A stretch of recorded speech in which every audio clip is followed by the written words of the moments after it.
with your host, Cosmon Cal.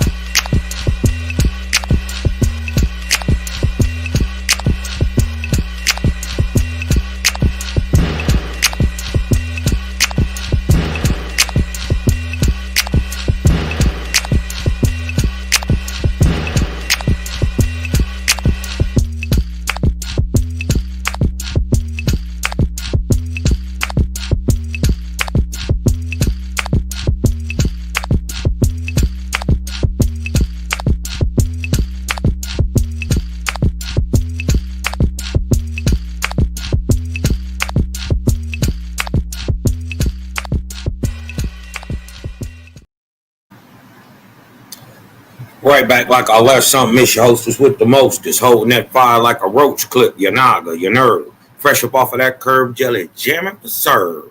Cosmonian back up in this thing, man. Salute to the faith is right back at it, man. On a little hiatus for it seemed like forever. But trust me, big Unky Cosmon was over there punching on gods the whole time. You dig what I'm talking about? Then took off some false gods' heads. You dig what I'm saying? In the meantime, but yeah, man, me and the fam moved to a new crib, and it was just a lot going on, and moving Wi-Fi, and that was a whole adventure in and of itself. You dig what I'm saying, man? Y'all share the live out if y'all the fam, man. You gang, man. Share it in the chat on the YouTube, man. Let the people know we going back live, man. It's still cracking. You dig what I'm saying, young Cosmonian? Let me see, because they got this new thing on here. They got this new thing on here, and it looked different. It looked different when you're looking at it on your phone. You dig what I'm saying? But this, to get back into it, you dig what I'm saying? This is Jehovah Chronicles number 287, Michigan's mystery copper people. Huh? Michigan's mystery copper people. Now, see, the dope thing about OWASP is people don't, or is what it tells you. The information is the dope part. You dig what I'm saying? And people, nowadays they just refuse to read. A lot of people been hurt by, let down by the schooling system, hurt by, the nature of religion in and of itself these days. You know what I mean? And overall let down. So, you can't really kind of blame them. You dig what I'm talking about? It's not their fault. They didn't make it the way it is. You dig what I'm talking about? Thumb up the video. Salute to the tribe, man. Salute to the faithists. Gang is up in this thing. You dig what I'm talking about? So you can't kind of really blame them for. I want to use the because I don't want it to come off like I'm trying to diss somebody or something, but for the way they are, you know what I mean? So,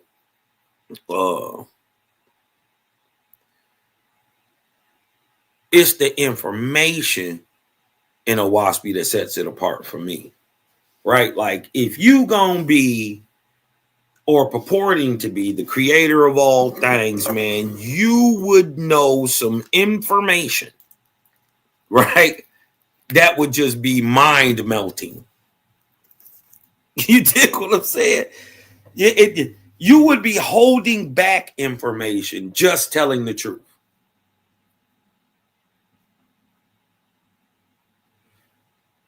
The crazy part is that's the type of information it seems that OWASP is.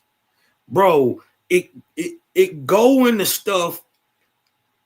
It's the book itself is vast, and it's in not only what it purports to say, but the information and how to go about proving it. And sometimes it just says things, just say it plainly.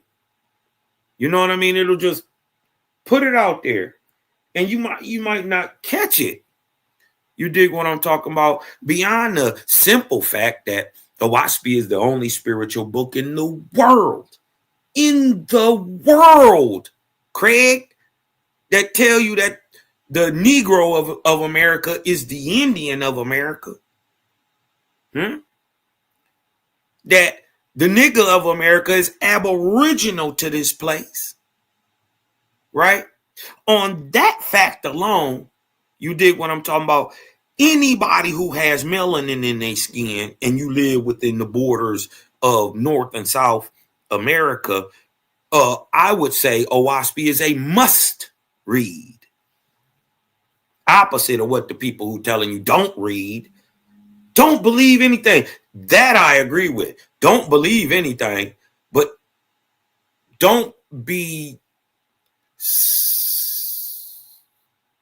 so subjective that you're blind to actually truth, right? Don't get so puffed up on what you believe more than what you know, right? And many times we learn to know things from experience and books. Just is what it is, right? You up on the internet now today because you learn how to read from a book. So we can't just simplify it, dumb it down so much that we're not gaining mentally or spiritually in the whole process. And if your spiritual base is taking you into a retrograde nature, that's not a good place to be. You dig what I'm saying? Real quick, you dig what I'm saying? While the people come in here, man, get this algorithm pumping.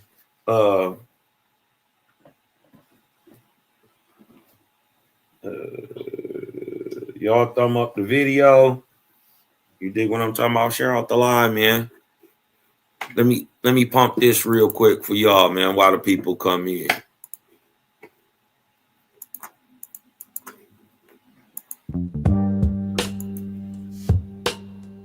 Jehovah is as near this day as in the time of the ancients. Put yourself in order, becoming one with him. And no book is so easily read as his created universe. Inspiration comes less by books than by what Jehovah wrote.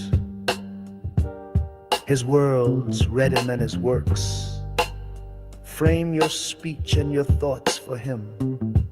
He will answer you in your own behavior and in the happiness of your soul.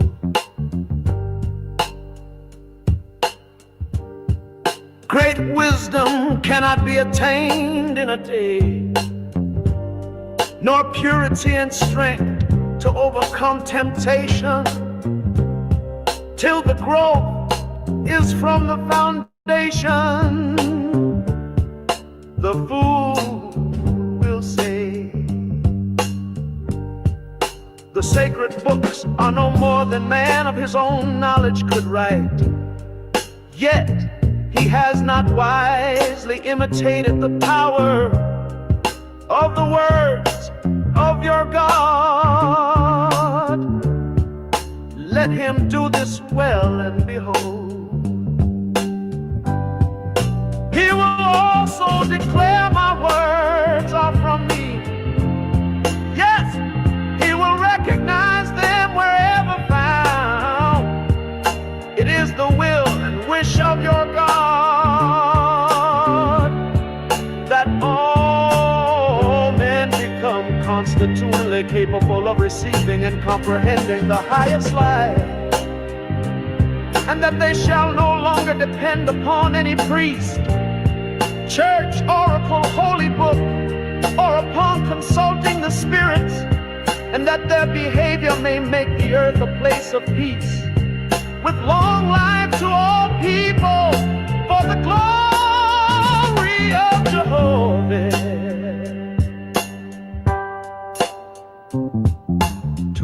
Etherian gods and goddesses. Jehovah said, as you have founded arcs of light in my Etherian heavens, to determine the travel of my corporeal worlds, so shall my God of the earth inspire mortals to build lighthouses for man's ships that travel on the oceans, and those who travel in the ships. And those on the land shall know when a ship nears the port, even as you see my traveling earth approaching the place of Cosmin. For this shall be an illustration to mortals, that I have appointed cycles of times and dawns of times, with gods and goddesses to superintend my creations in tenderness and love, lest by chance man becomes despondent, saying, alas, Jehovah did not provide in wisdom commensurate with the magnificence of his creations.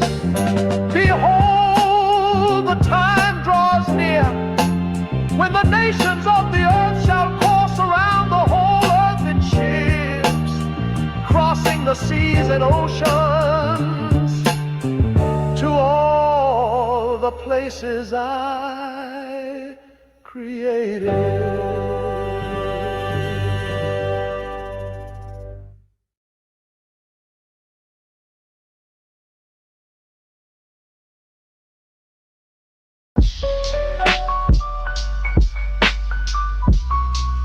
Yeah, I feel good right now. The atmospheric, green skies, the gang coming. I be in and out, so leave that thing running. Purified is preferred. Higher frequency, a higher bird. I observe on a different nerve. Breaking codes, I am the yoga. Deadly as a Ruger, straight and a shooter. Out the holster with this mudra, inoculation with the wisdom. Creator shape my prism and hit them with no schisms. Perfect. Breathe and turn the light up. Y'all disappointing like 9 to 5 and some write-ups. Something rearranged, let that boy cook. Organization 33, stay up in them books. Lead them boys shook. 46 divided, yeah, I'm Fort Michael. It was only rifle that I came up in this cycle. They say they gangsters, but they telling it. Step outside, take off my shoes and let the sun hit my melon. Had to relearn that the herb beat the medicine. It's the same matrix, so who you think you better than? Perfect.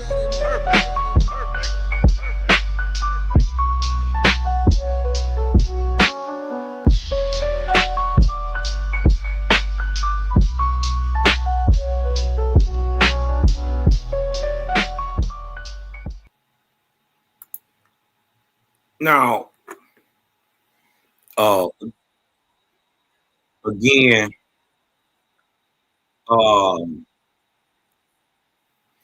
this is Jehovah Chronicles number 287. Hold on, let me move this over here real quick, y'all. Number 287, creeping up on 300 bun. You dig what I'm talking about? We'll have that 300 bun no time. You dig what I'm saying? We'll have that thing pop a lop again. You dig what I'm talking about? Y'all come on in. This is Jehovah Chronicles number 287, Michigan's mystery copper people. We gonna see what OWASP has to say about these mysterious people. They not mysterious to the faithists. Right? We ain't asking what happened. Who was it? Right? OWASP so dope, man. Not only it tells you who it is, it tell you what time. Wait till y'all start this. So I want to get into the video, and then while the video is breaking down, we're gonna stop and then show what OWASP got to say about this text, or what we're actually finding. You dig what I'm talking about? In Michigan, of these massive copper mines, lead mines, silver mines. Remember, they were doing annealing, smelting, all this stuff But science tells you this is, 3,000 years ago. You know what I mean? Or 3000 BC, and you know what I mean? Oh, it was the Phoenicians, and it was aliens, Cosmonian. And you dig what I'm saying? They'll give you anybody but some niggas putting together a high advanced society, right?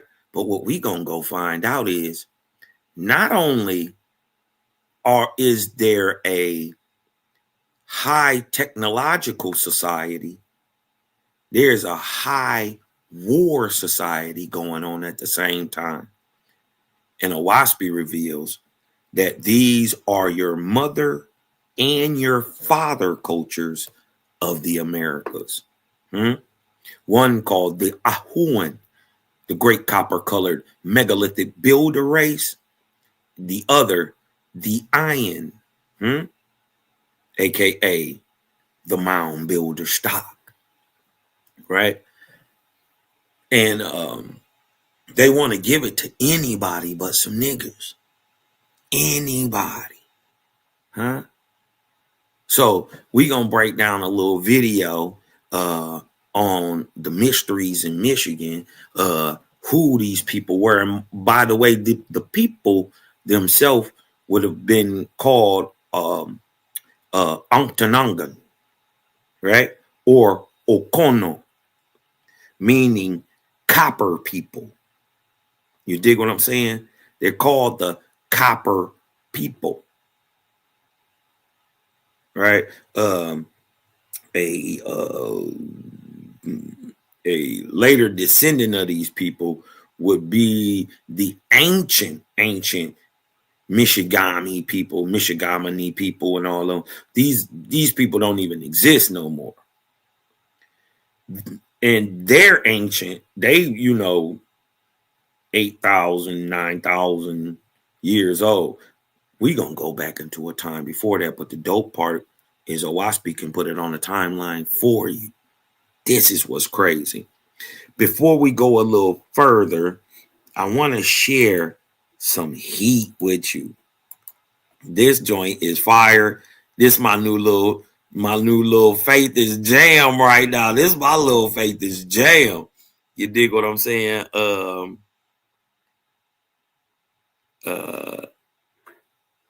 Shout out Kev Capone, man. And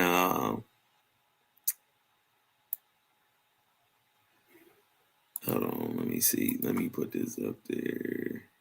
Hold on. Let me share this with y'all real quick.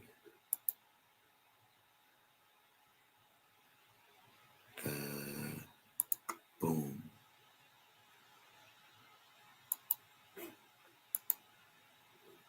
Okay. Watch this, y'all. Let me see if y'all can hear this. Can y'all hear that?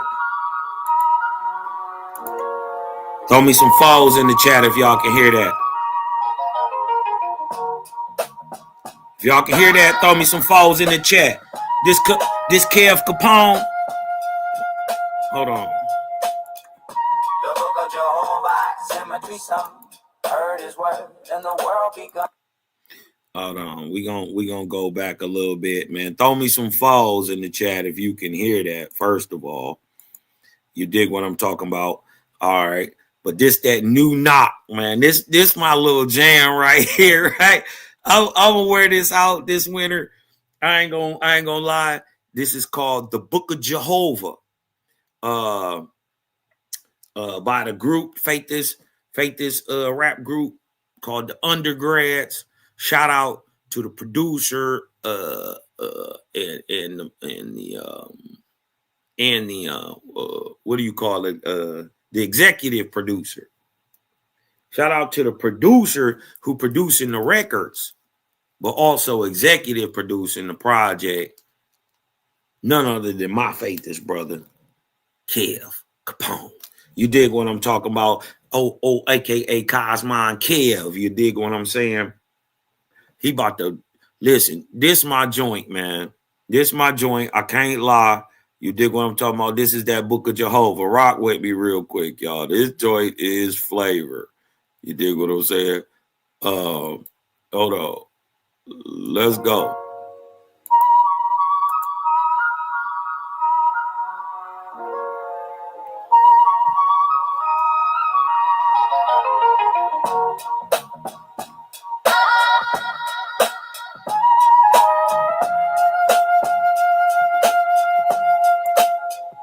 The book of Jehovah, symmetry sung, heard his word, and the world begun.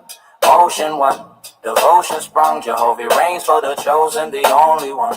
The book of Jehovah, symmetry sung, heard his word, and the world begun. Motion one, devotion sprung, Jehovah reigns for the chosen, the only one. Before the earth took shape, new sound of sight, the creator sliced the time in the day and night. He breathed through void till the ether stirred, then sent angels and prophets to teach his word. Motion, notion, devotion aligned, encoded design in the spine of time. Wind wrote signs on the breath of the prime. S intertwined with the flesh of the line. Yo, Quicken the killer, conceiver entwined. Dual divine, the ether confined. Two entities birth, corporate and S. Life compressed in the vortex nest.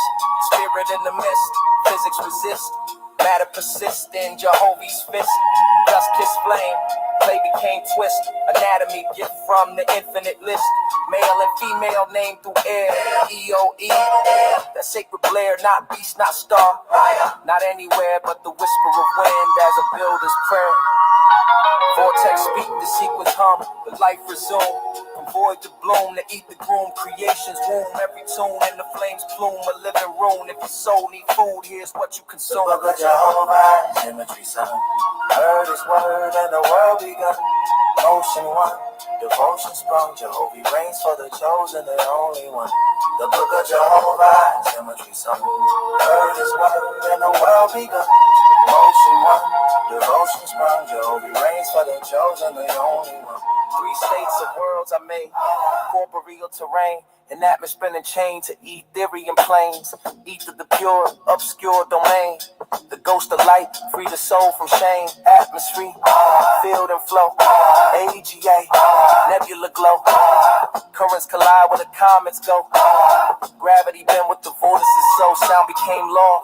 Law gave sight, and every soul aligned in Jehovah's light. Hey! Love gave reason and the heart retune. If your body need rest, here's the text to consume. The book of Jehovah, symmetry sung. Heard his word and the world begun. Motion one, devotion sprung. Jehovah reigns for the chosen, the only one. The book of Jehovah, symmetry sung. Heard his word and the world begun. Motion one, devotion sprung. Jehovah reigns for the chosen, the only one. Before the clay inhaled the spark, the plan was grand. See moose spun pulse through the dust of man. Ether expand to where the blueprint ran. Spirit tied to flesh by Jehovah's hand. Angels descended, intelligent, warm. Walk with Azu where the light was born. Heaven breathed with immortal form. Lord met love and the veil was torn. The seed took root in the coil's perfume. Sense evolved under the sun and the moon. Time broke the sleep of a deep commune. And now man learns pattern from teeth to spoon. From breath to balance, the most high drop clues from speech and sequence. The spirit world moved from page to prophecy through mahogany hues. If your mind need peace, here's the key to consume. The book of Jehovah, symmetry sun. Heard his word and the world begun. Motion one, devotion sprung. Jehovah reigns for the chosen, The only one. The book of Jehovah. Woo!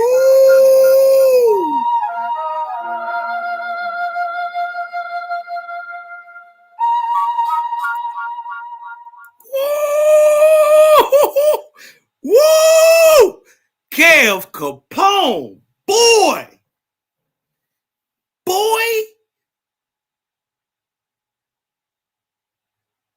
yo, he got knockers. I'm gonna play one more when we go out, but till the end, you know, your bro will keep talking, so I'm trying to hurry up and get to the lesson. Boy, that was in fuego. Sheesh. Let's get I wanna share this. Hold on, let me remove that. And I gotta share this new screen real quick. Let me show y'all about these is something about the ancient mysteries that are still unsolved in Michigan. And one of those, right, we gonna address tonight, and that is, or this morning. Salute to y'all too. You dig what I'm saying? Shout to the gang. Peace to all the gods and Nirvanian goddesses. You dig what I'm talking about? Creator gang is in this thing, man. First and foremost, love, light, balance. You dig what I'm saying? And all praises to the ever present, the one that always was, is, and ever shall be. That is past, present, and future. That is all time and space. And like the song say, motion one. They heard Jehovah's voice. Motion one. First, sound creating motion, creating force, which creates substance. The way of creation, man. Hey, man, we about to. I already see. You dig what I'm talking about? Your boy got drugged through the mud in 2025, boy, but I'm still here. I'm still kicking. You dig what I'm talking about? Love, light, and balance out there, man. To the people who done been through something, right? And Jehovah seen fit to, you dig what I'm talking about? All people wake you up this morning. It's really that time that you dig what I'm talking about? Get back in touch with your creator, right? How many of us been saying our ancestors been speaking to us? What they been speaking about?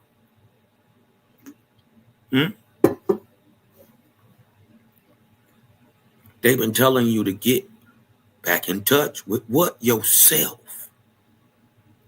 You literally are the land. Literally.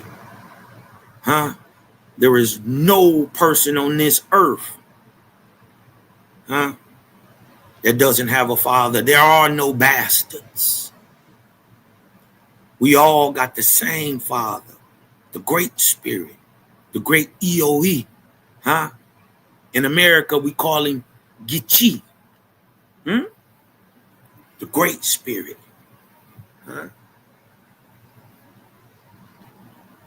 It is through the light of the Great Spirit, not that he is light, it's the maker of it.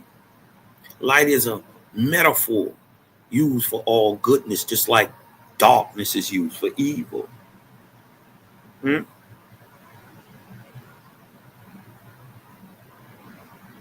Let's see if Owaspi can shed a little light on Michigan's mystery copper people, right? If Owaspi say anything about America and about copper mines and about people going to get it, who, when, how, when, where, and why, it's a bonus, correct? If that's a bonus, hit me with a vortex in the chat, right? We ain't got to worry about if it's real, if it's not real. If it say anything about it, it's more than what you knew.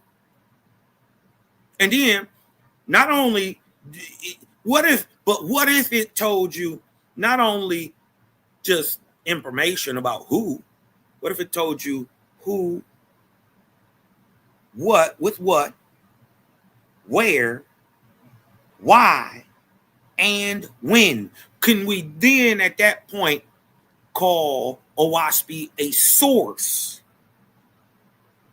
on the identity of the not only copper colored people? Because what you're gonna learn is the copper colored people got taught how to get copper.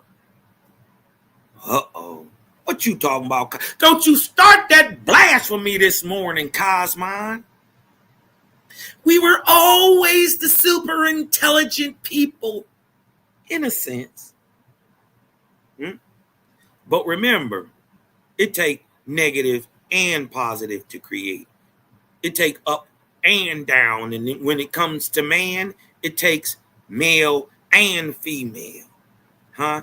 You come from a mother culture that imparted intelligence and spirituality into you. But you also come from a ass-kicking warrior culture. And this is what everybody trying to duck. This is why they don't like gang. Right? Because we not fearful of facing the fact that this world is rough. We not about to get duped. No, I got street smarts. Right? I will put hands and feet on you. I just ain't got to kill you. But before I let you do something to me, understand this. It's always going to be you. It ain't never going to be me. That's faithism. That's reaping and sowing. Right? This is why they don't get songs like the Book of Jehovah. That's spirituality these days in the Cosmon era. It don't look like what they think it should. It don't look like Christianity, Buddhism, Islam, and all that fake, all that extra groovy guru stuff. That's not how it works. That's not what spirituality looks like.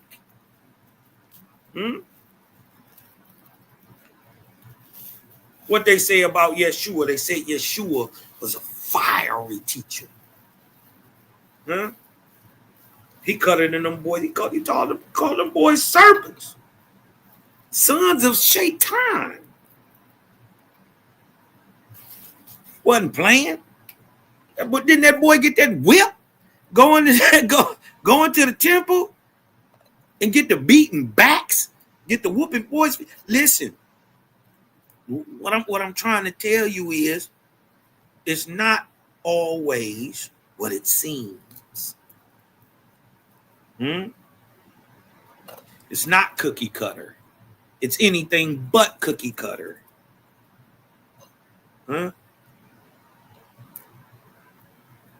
There have always been people who stood by the Creator.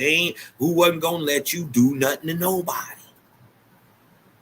That's just that. Yeah. My grandmama and them might not fight. You right. Uncle Joe and them, they ain't fighting you. They ain't gonna fight you. They rather get on. Yeah. But we ain't cut out that. Right? That made us hard. You dig what I'm saying? Right? Spirituality is the growth in things. Right? It's the advancement. Yeah. And this is why no son is going to be like his father. In fact, right? Because what was good for our forefathers, right? Let's just say, for instance, civil rights. Everybody today will tell you, before we ever got civil rights, you got to get human rights. So what our fathers was willing to deal with in the ancient times is not what the sons, or is not efficient enough for the sons. So the sons must change it, advance it, make it better for the people. And that's what we doing now. Owaspi tell us to create systems for change. Things that'll last long after we dead.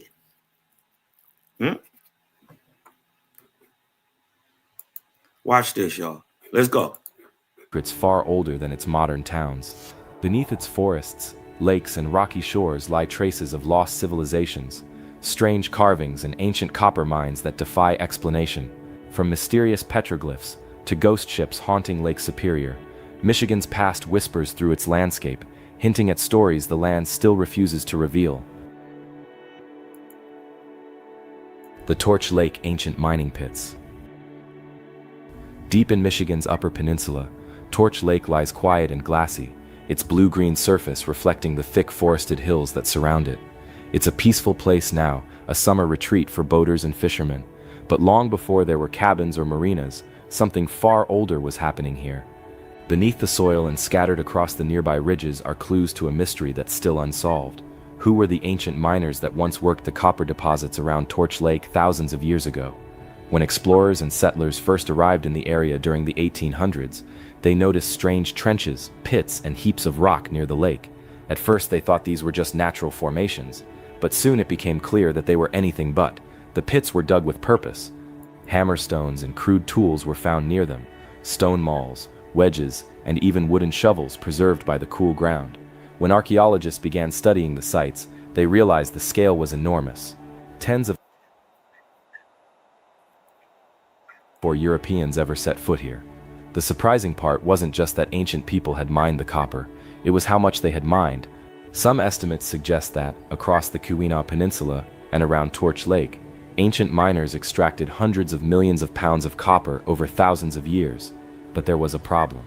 If all that copper had been mined, where did it go? Native tribes in the region, like the Ojibwe and Menominee, used copper for tools, fishhooks, and ornaments, but not in the vast quantities suggested by the mining evidence. There's a gap, a mystery of disappearance. Some researchers believe much of that copper simply eroded away, was melted down, or is still buried.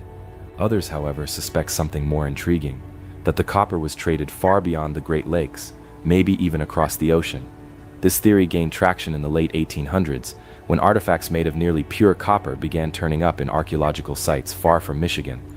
Some were found in Ohio, others as far away as the Mississippi Valley, all dating back thousands of years. Their chemical makeup closely matched the native copper found around Lake Superior. This suggested an extensive trade network, one so large it connected distant cultures long before modern civilization. Yet some took the idea even further. In the mid-1900s, fringe writers claimed that the copper might have been shipped across the Atlantic by ancient sailors, perhaps Phoenicians or Egyptians searching for metal. It's a bold claim, and most scholars dismiss it as speculation.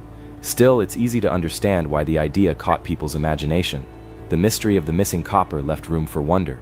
Walking through the woods near Torch Lake today, you can still... Now, first off, I want to let y'all know we talking about northern Michigan, the Upper Peninsula, Keweenaw area, right? It's way up north, right? On Lake Superior. Let's get a look at it, right? Let's just share it. Let's just show where we at on the map, right? See, we up here. Hold on. See Michigan right here. See Michigan. We talking about way up here. All right.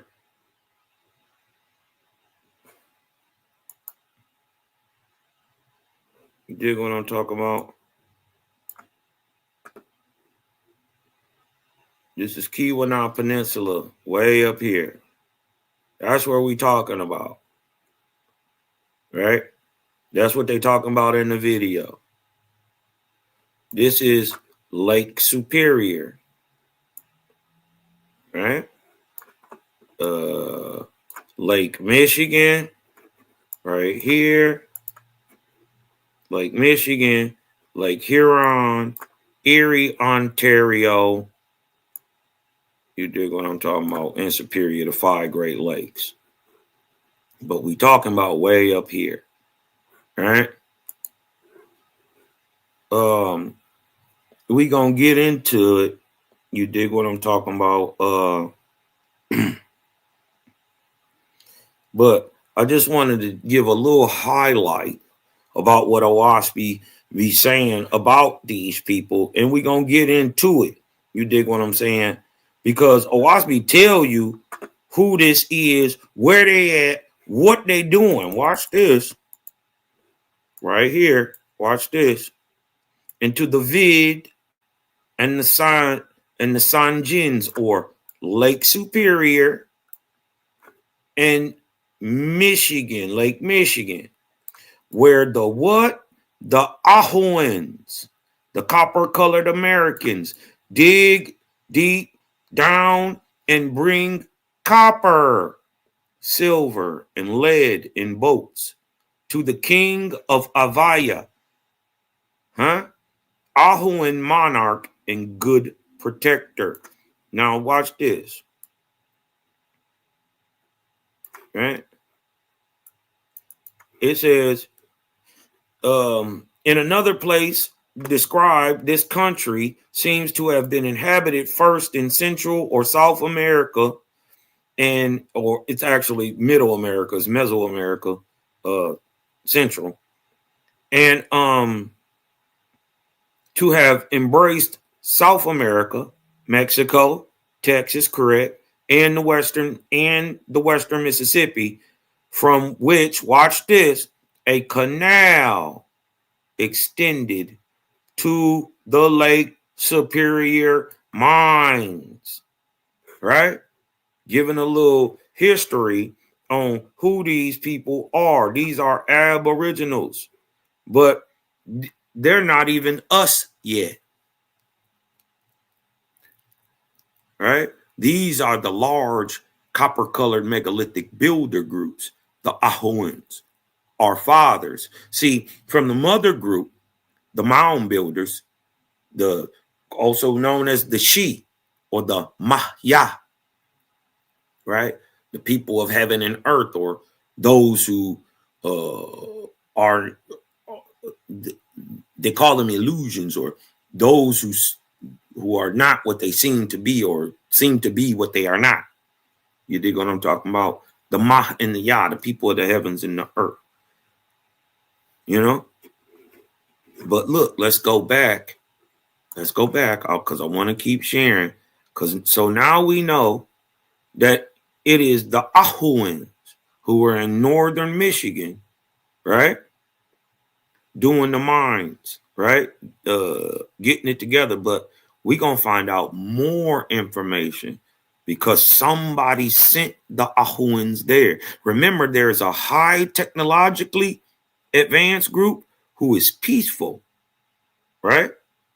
And then there is a warrior group, you dig what I'm talking about, who builds with megalithic building style, right? A warrior group who builds these big, massive buildings, does all this copper mining and all this stuff. But there's a people who are spiritually high raised, live in mounds, right? Walled cities, right? Who are technologically super advanced, but are not peaceful and live a more ascetic life, tapping in more with nature.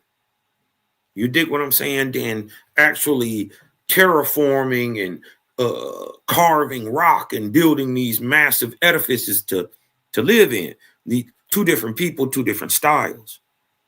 But what we're going to find out is when you mix the people, right, it produces a thing.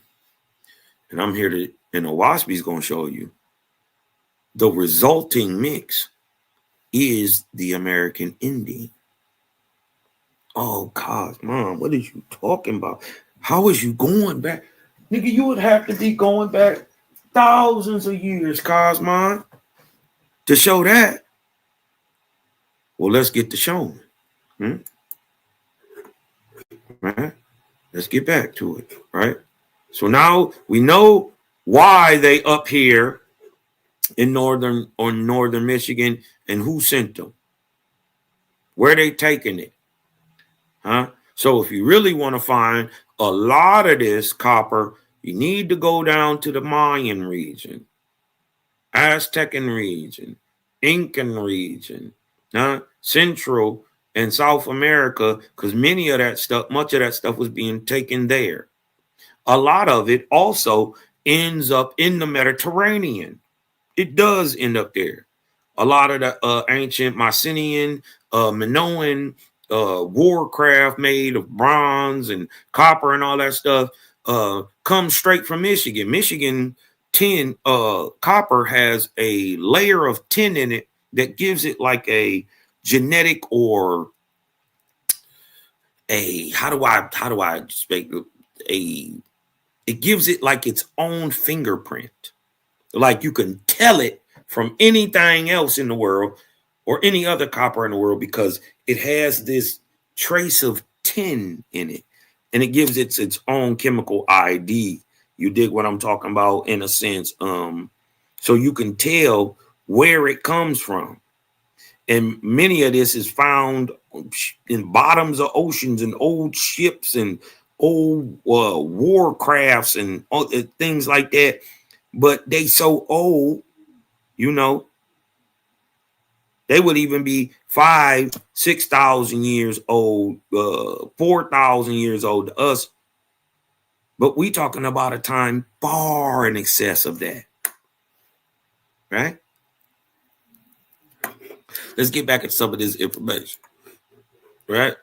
If y'all like the information so far, you dig what I'm talking about. Hit me with a vortex. Let's keep cooking. Still find traces of those old pits. They look like shallow craters filled with leaves and moss. Some are hidden by roots or half collapsed under centuries of weather. But they're there, silent reminders of a forgotten industry. When you pick up a stone from the ground, you might notice faint marks where someone long ago struck it with another rock to shape a tool. The air feels heavy, almost timeless, and it's easy to picture small groups of miners chipping away at the rock by firelight. Archaeologists have found that many of the mining pits once had fires built in them. The ancient miners would heat the rock until it cracked, then pour water on it to break it apart. Using hammerstones, they pried out chunks of copper and shaped them right on the spot. These weren't primitive people acting at random. They had a deep understanding of the material and how to work it efficiently. They must have passed this knowledge down through generations. What's most striking is how much they accomplished without metal tools. All they had were stones and wood. Yet they managed to dig deep into the bedrock and extract pure copper that could be hammered into knives, awls, and ornaments. It shows an impressive level of skill and patience. But the more that's uncovered, the stranger it becomes.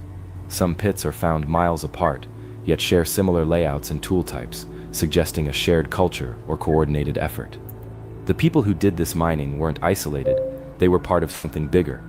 Around Torch Lake, it appears they lived seasonally, coming to the mines in warmer months. They may have camped nearby, leaving behind pottery fragments, fire pits, and refuse that tell bits of their story. Still, the mystery remains unsolved. Archaeologists can't agree on exactly who the miners were.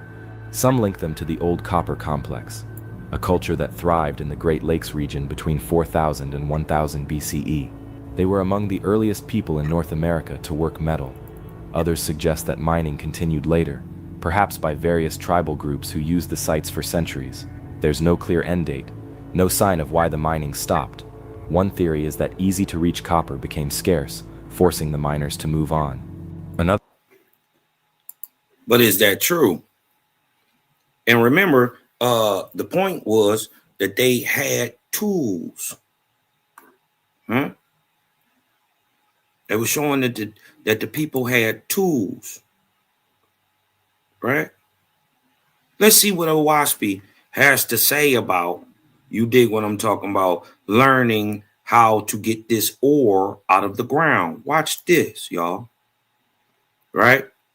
This is why I like Owaspy. I think it's a dope read, man. Y'all should read it. Watch this. And it says, and God, but we know we talking about Gichi, right? This is the creator, right? So even the American Indian already knows, even if you saying God, we know we talking about creator, but we've always known the difference between God and the God maker. And Gichi, right? Creator, perceiving the virtue and wisdom of men, this is in America, sent his angels to teach man the mystery of canal making, or how to make rivers. How do you make one that's supposed to be flowing towards the massive one go in the other direction? Pitch, rise, drop, all type of fluvial sciences, and dealing with water pressure, hydrodynamics. We had a society here in America so advanced. I'm starting to believe that the Ions were so advanced, but their technology, in a sense, was natural, right? Where, in a sense, like they would power with, like, they would use crystals and direct current. You dig what I'm talking about? This is why things were massive, built real big.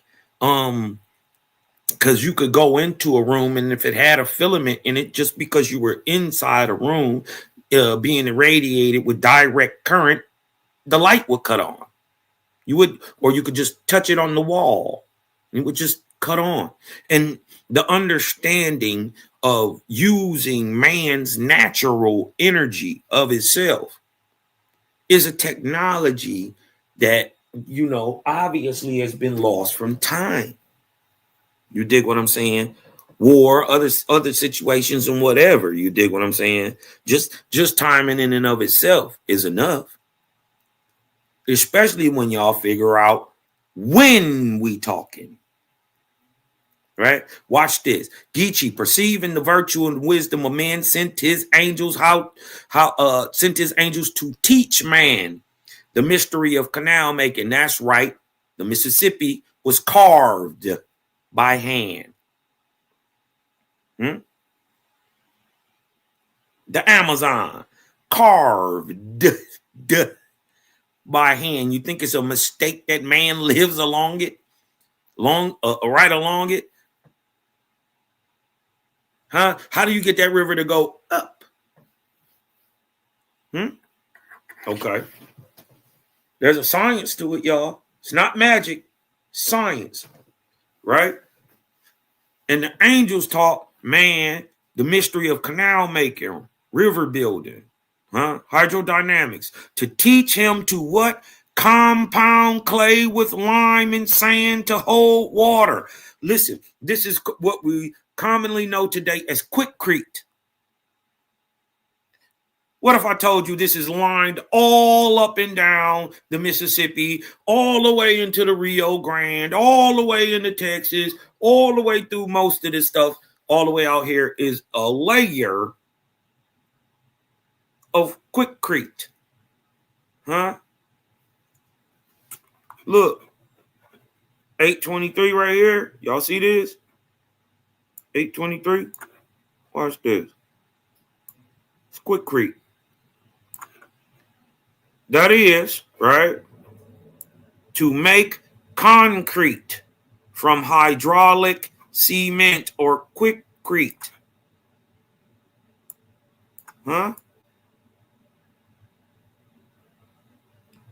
Look what he's teaching them. How to make concrete to hold water big enough to make rivers. To teach man to find the gall. This is to find the level, right? The rise and drop in a thing, right? Right? This is the rise and the drop. We use a plumb bob today to do this. They had that technology then.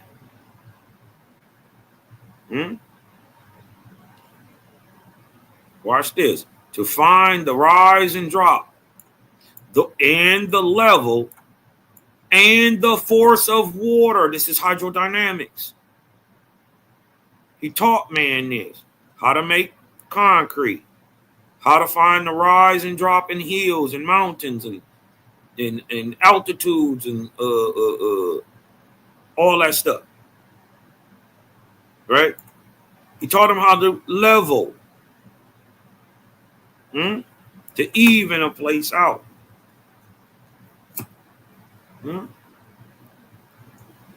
Now, mind you, this is in the first book of God, which is coming during the Ark of Lu. So this is 7,000 to 4,000 BC at this time. But that ain't gonna be the time we talking about when we talking about these copper people. Uh-oh. What are you saying, Cosmon is older? Yes, indeed. Watch this. It taught the people the level and the force of water. The angels also taught man to make pots and kettles. Huh? You know what we make pots and kettles out of, right? Metal.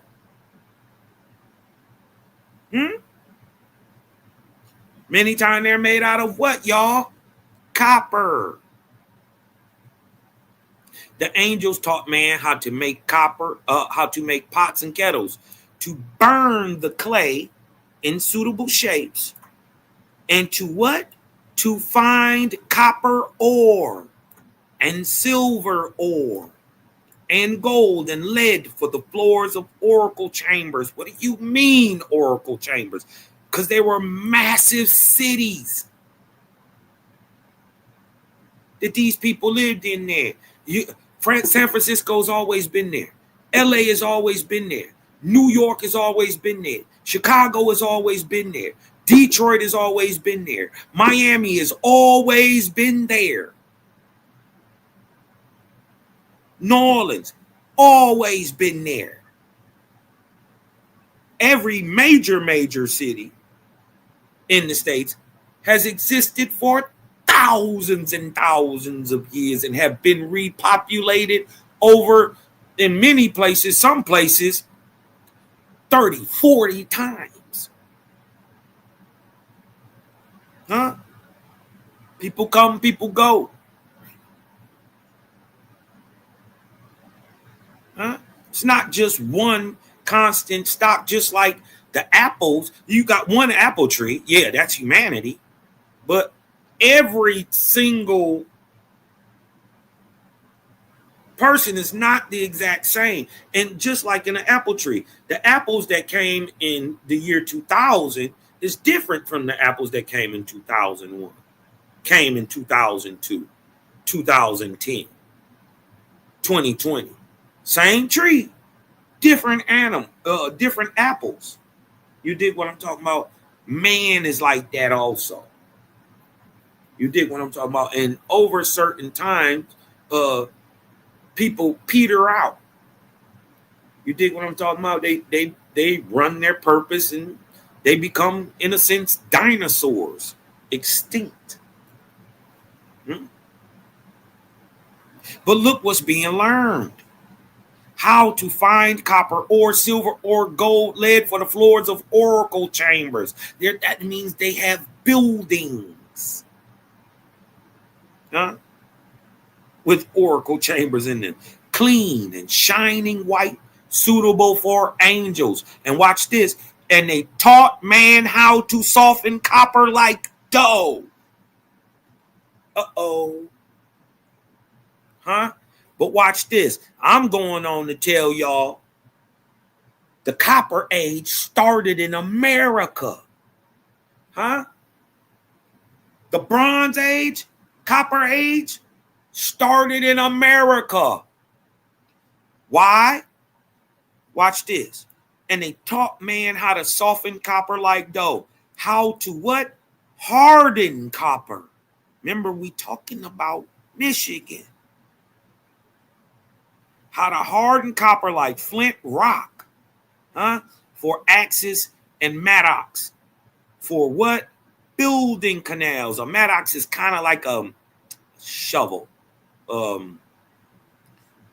It's like an axe shovel thingy, right? A mattock has a handle like an axe, but with a flat blade oriented at a right angle to that of an axe blade or the handle. It is typically used to break up soil and cut through roots. Almost like a hoe. Right? But they taught man how to harden copper like flint, rock, for axes and mattocks for building canals. So if the first copper colored people in the world using actual copper are in America, well, then the Copper Age and hence the Bronze Age started in the Americas. The Creator's angels taught man how to work. Listen, remember they found tools outside? Huh? Now, what they don't want to show y'all is how big the goddamn tools is. I used to have a picture, and if I could find it, I'll try to find it. But I used to have a picture of one of these hammering stones, right? And they say this thing was held in the hand and banged against a big, a heavy rock that, one of them grinding stone rocks. You dig what I'm talking about? You can't, move and all that stuff. But the thing that they held in the hand, listen, bro, first of all, it's bigger than a basketball. So first of all, but it weighed 50 pounds. How are you lifting this thing up and bang, bang, bang like a hammer with it? How? You swinging it like a regular hammer, like a blacksmith's hammer. Even though they are a heavier version of a hammer, they little as hell. They may weigh 5 pounds. This thing weighs 45 pounds. How big do you have to be to swing it like a blacksmith? Huh? We seeing right here that they teaching them how to work the ore. We talking about in Owaspie and in the video only in Michigan. Let's not breeze past that point. Right? Taught man how to work the ore in the fire and what to smelt it. That's to separate it. Right? Bang it, how to work it. Right? And how to make lead into sheets like cloth. Right? So when they saying they finding these tools, you dig what I'm talking about? That is true, but what they don't show you is the tool. Because you'll be like, ain't no way no regular man is just swinging this. Well, your father race, huh?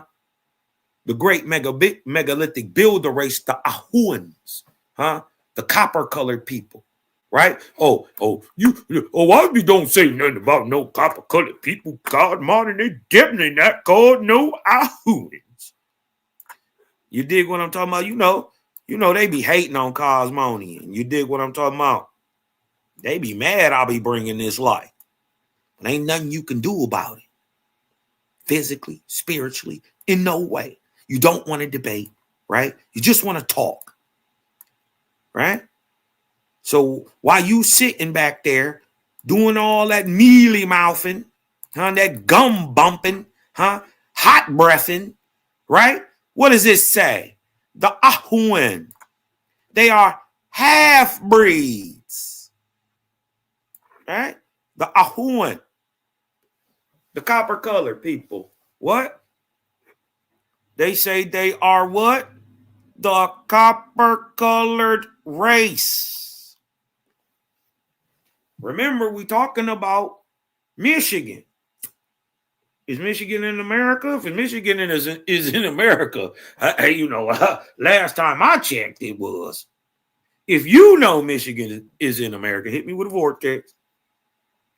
But the Ahuan is the copper-colored race. And there ain't no one type of nigga. All people, in a sense, are niggas.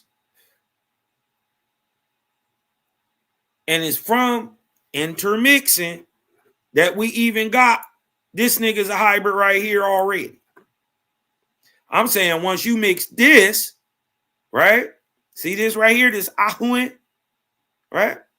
Once you mix this copper color people, right, with another people that come in every color, right? Called the Ions. These are your mound builders. These are your megalithic builders. These niggas build like Tiwanaku. They build Pumapunku, Sacsayhuaman. Mind you, they all of that got the name Ahua in it. Right? Every name I just named. Sacsayhuaman. Teotihuacan. Right? So you know that these is the niggas doing all this megalithic building. The copper colored race. Huh? But they was born of another mix, an earlier mix. Remember, it's these people, the Ions, the mound builder race, to a pure warrior group that breeds the giant copper colored race. And I quoted, I've coined the term. Oh, dang, I wasn't even showing that. Look, this is Ahuan. Huh? Half breed between the Ions and the Druk, an admixture. Huh? Hybrid. The large megalithic builder, right? But when you mix, right, and they are the mound builder stock to the pure warrior group, biblically known as, called Druks, but biblically known as Cain. These are not Canaanites. These are Cainites, a warrior group, right? Druk meaning unable to get it. I don't get it. Right? Spiritually blind. Right? Unable to advance, warlike, low, dangerous. That's what Druk means. And they bred these high-raised people with these Cainites or Seth, sons of God, and Cain.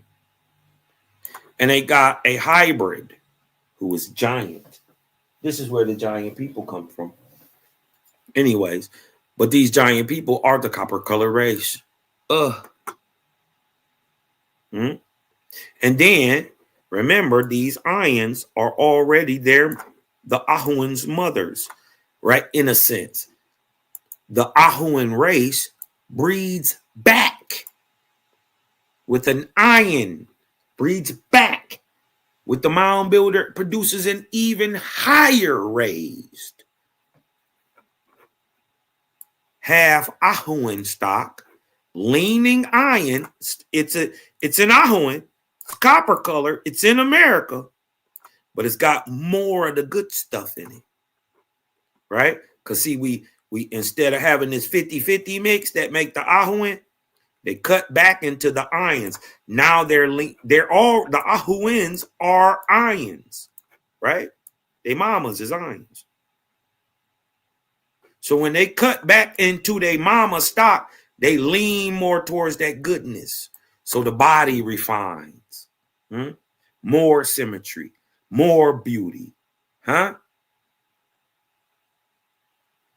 So more spiritual enlightenment. Right? Why Owash be breaking this stuff down today? Because it needed to come out. How else it was going to... Listen, thank the Lord for the creator. We would have never known none of this. Wait till you see when we talking about, right? This, they talking about in Michigan, right? Right here in this video I'm about to show. The reason why even the quote unquote natives who ain't us, right? Funny is us, the copper colored American, bringing this information out, not Native Americans. But they played their part too because they cut the deals with who they got. They were able to keep many of their folk tales and all that stuff, and practices and all that stuff, which was given to them by us, the Algonquins. I'm not saying They were absolutely here before white people. I'm talking about the Native Americans, especially my Inuit brothers. Salute out there to y'all, man. You dig what I'm talking about? Salute my Iroquoian brothers too, man. Shout out to the Haudenosaunee. You dig what I'm saying? Because you gonna find out that, you dig what I'm saying, the word angui, which is phonetically the same word as Negro, right? Especially when you're speaking to a person who speaks Spanish or Portuguese, huh?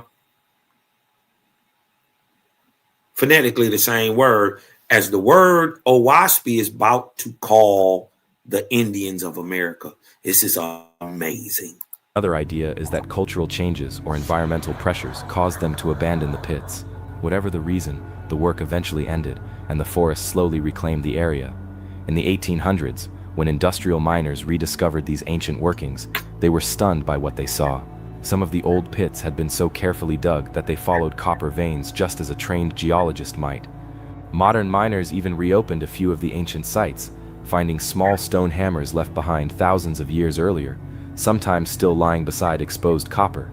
One report described a tree root that had grown through a hammer handle, suggesting it had been untouched for centuries. There's something haunting about that image, a tool frozen in time. Now, they won't show you this hammer handle, but the hammer handle, I'm trying to get y'all to see something that would be this size. Okay, the handle on the hammer is about as fat as the top of a bat. You know the fat part of a bat that you swing with? You dig what I'm talking about? Play baseball with? Not the skinny part that you hold your hand with, the fat part. Remember, a tree root has to grow through this thing for thousands of years. So that means it's big. It must be not no real small thing. It would have just been destroyed. But the tree root grew through it. The picture show it's about as fat as the top of a bat. How do you hold that and swing that as a hammer? The hammer is probably 2 feet long. Y'all should see this thing, man. They got these, some of them on display. I forget where in Europe. It might be the Louvre or something, man. These big, massive axe handles and all this stuff. Listen, man, y'all go look that stuff up. Massive. These things are huge. I don't know how a man can swing it with 2 hands, let alone one. You work a hammer with 1 hand.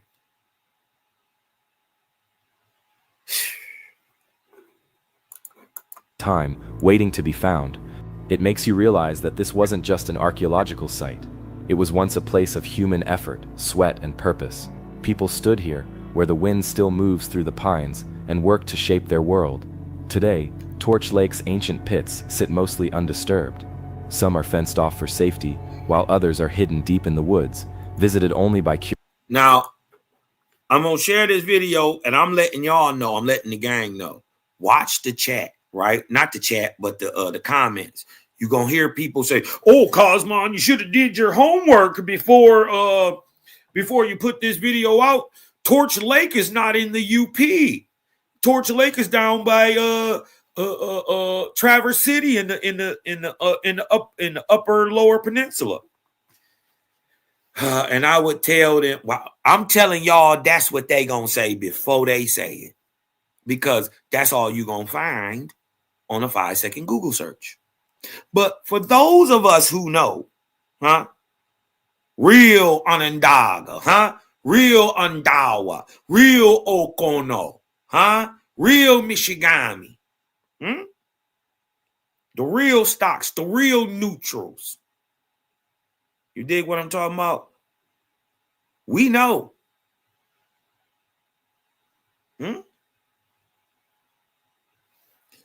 This is crazy. We know. Curious hikers or local historians, The land around the lake bears other scars from more recent mining. The copper rush of the 19th century left slag piles and abandoned shafts, but the ancient pits are quieter, more subtle. They belong to a different age entirely. Local legend. A different age entirely. And then guess what? Even though we as Aboriginals had this understanding, you dig what I'm talking about, as Owaspi explained, you dig what I'm talking about, even at an earlier period, right? We're going to show that even at an earlier period. And first of all, let's get this understood. The Native Americans don't have this history or this technology. And I'm going to go on and tell you again that when Europeans, irregardless of their color, came to the Americas, every one of these technologies were already in effect. Ancient, and many of them being repurposed and reused by us. Many of us had only been in these new spaces. You dig what I'm talking about? By the time they got there, 1,000 years, 500 BC, 250 BC, right? Because we finding places as we move it, right? We moving north and we moving south from the center.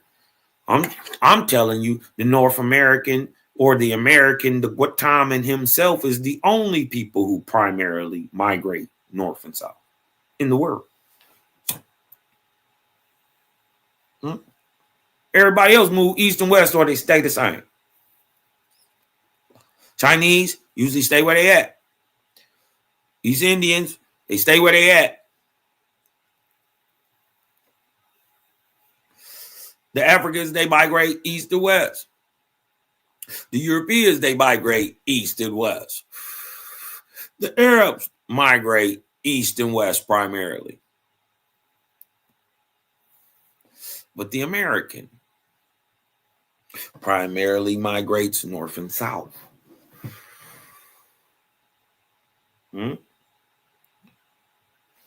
It's different.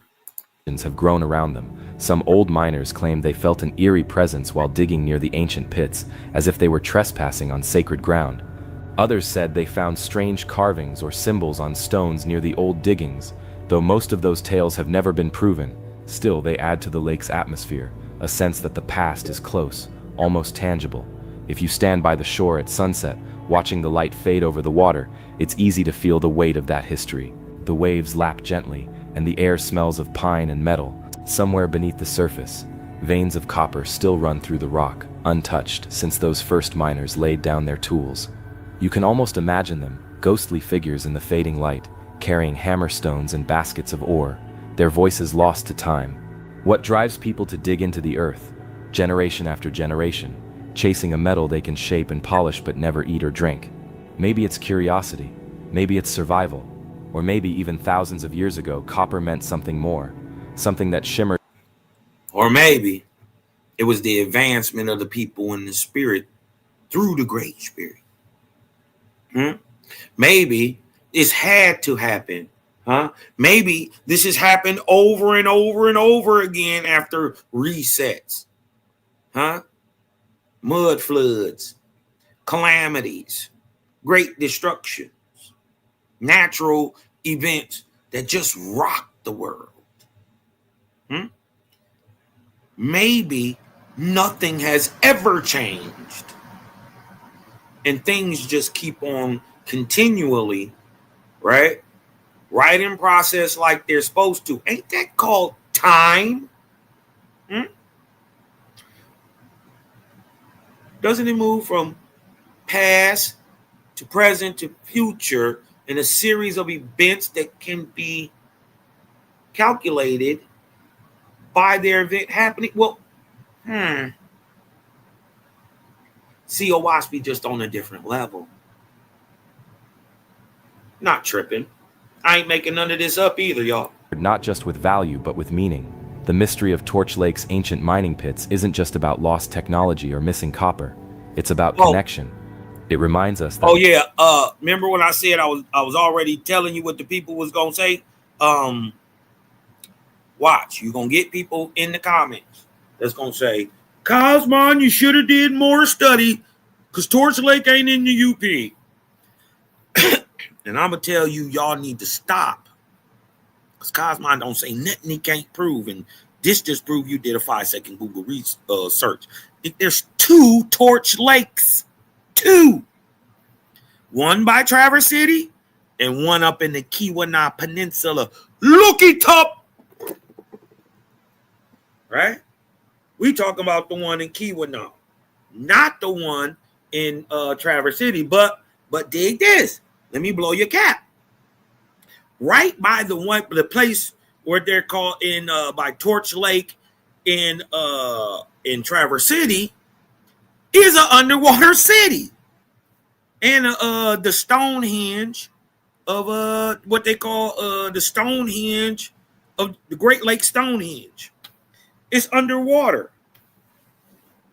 Yeah, right there in the same place, right by Traverse City.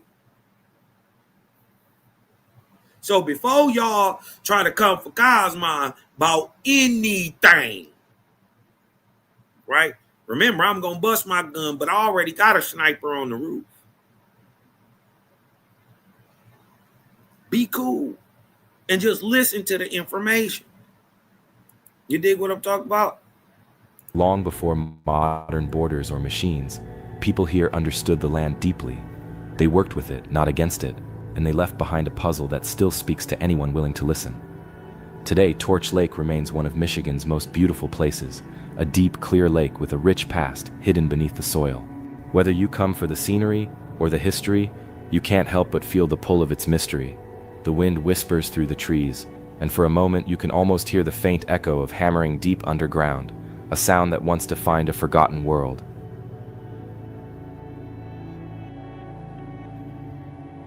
The Beaver Island Stone Circles. Out in the northern waters of Lake Michigan, where the mainland fades into blue and gulls circle over rocky shores, lies Beaver Island, a quiet place with pine forests, sandy dunes, and a deep sense of isolation. Today it's a small, peaceful community known for fishing and summer cottages. But hidden in its woods and along its ridges are strange stone formations that have puzzled people for generations. Locals call them the Beaver Island Stone Circles, and their origin remains one of Michigan's most enduring ancient mysteries. At first glance, the circles don't look like much, just clusters of stones arranged in patterns, some half buried by moss and time. But when you start to map them out, you notice something odd. Many of these circles seem deliberate, evenly spaced, and built with purpose. Some measure several feet across, while others form larger rings, almost like outlines of forgotten foundations. Over the years, researchers, historians... Am I tripping? Is this a face? It's just upside down. This is the top of the head down here, right? This is the eye, this is the eye, this is the nose, and down here being the mouth and the face. It's upside down, how we looking at it, right? Am I tripping? Well, they sure got some type of, the natives must think this is whoever did this, probably some Native Americans, but obviously see this as a special stone. I see this as the remnant of a building.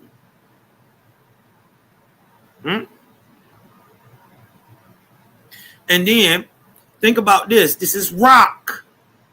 This is rock. How do you carve it?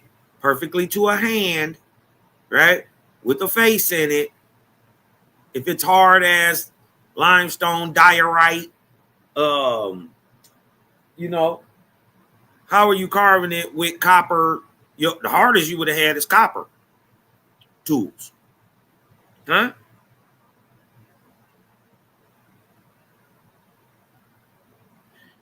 Remember, rocks were soft way before they were hard. What if these little effigies were created when they were soft? And this has been baked, burned, huh?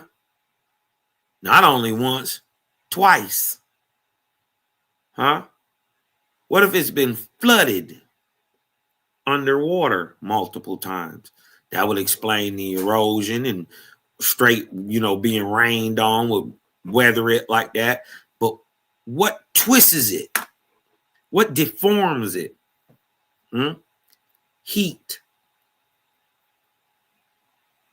So way out here in northern Michigan, right? How do you generate enough heat to bake a rock? Let it sink in. Let it sink in. This was soft. How do you make it hard? Pause. How do you make it hard? How do you solidify it? How do you turn? Because this, if it's carved, obviously, with a face and all this stuff in there, you sit your hand in here. It's a hand. See the impressions and all that stuff around here. This did a thing. First of all, time could have wore it down, but damn. Okay, let's just say we see the patina is real, right? So let's just say, how hot would it have to be to turn a brick to stone? Let's just say this was soft at one time. They made it into a brick, like baked stone. You know what I mean? Like a baked brick. How hot would it be? Would it have to be for you to bake this and turn this into stone? Or you had a technology that was already advanced that was able to cut this while it was stone.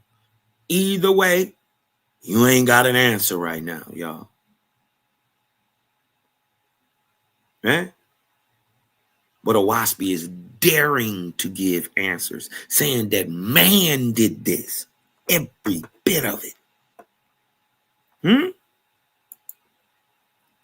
It's crazy. And a fair share of curious wanderers have come to this remote island to ask the same question: who built these circles and why? You got to go back and watch the video, bro. We already showed that the creator said they were watch this. Let me just show it for my mans real quick. Right? We're talking about North America, and we only talking about northern Michigan and the copper mines, right? Why is this in Owaspy? Tell me why this in here. And they taught man how to soften copper like dough, how to harden copper like flint rocks for axes, mattocks, for building canals, rivers, right? They taught man how to work the ore in the fire and smelt it. Mind you, this is 7,000 to 4,000 BC. Dope part about Owaspy is chronologically, we know where we at. This is during the Arkaloo. I ain't got to guess.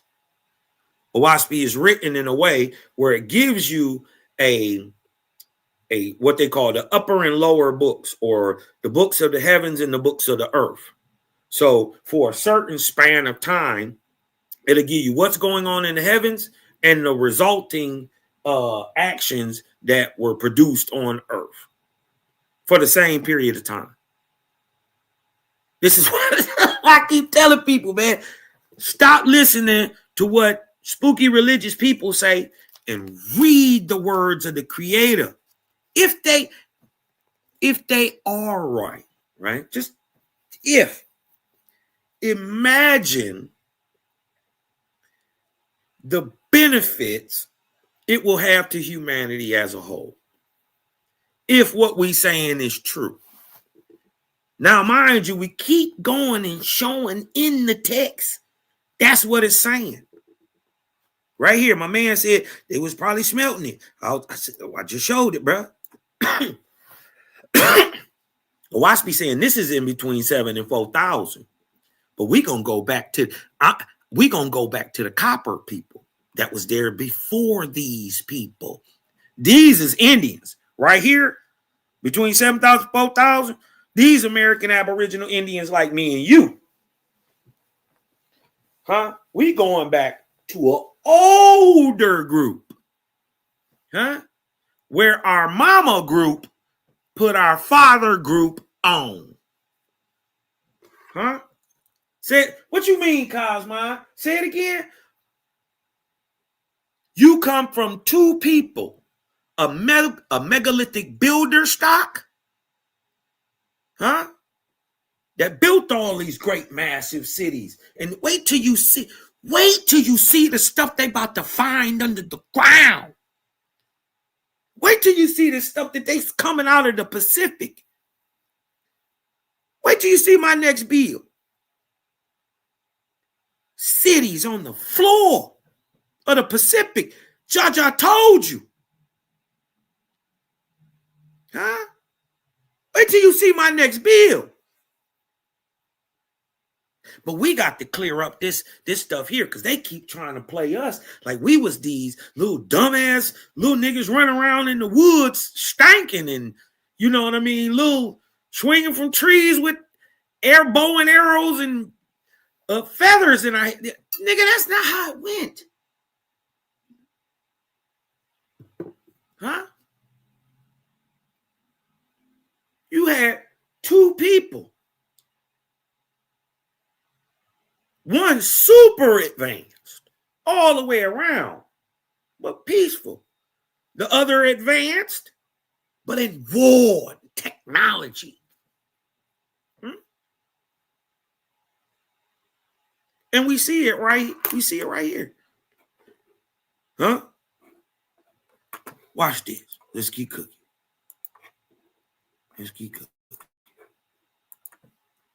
The earliest recorded mention came from settlers in the mid-1800s who found the stones while clearing land for farming. They assumed they were ancient fire pits or burial sites. Later, archaeologists visiting the island realized that the formations were far too consistent to be random. Some circles contained upright stones, while others were made up of flat slabs laid carefully on edge. A few were aligned toward the sunrise or sunset, almost as if marking seasonal changes. That alignment sparked a theory that the Beaver Island circles might have served as early calendars or ceremonial sites.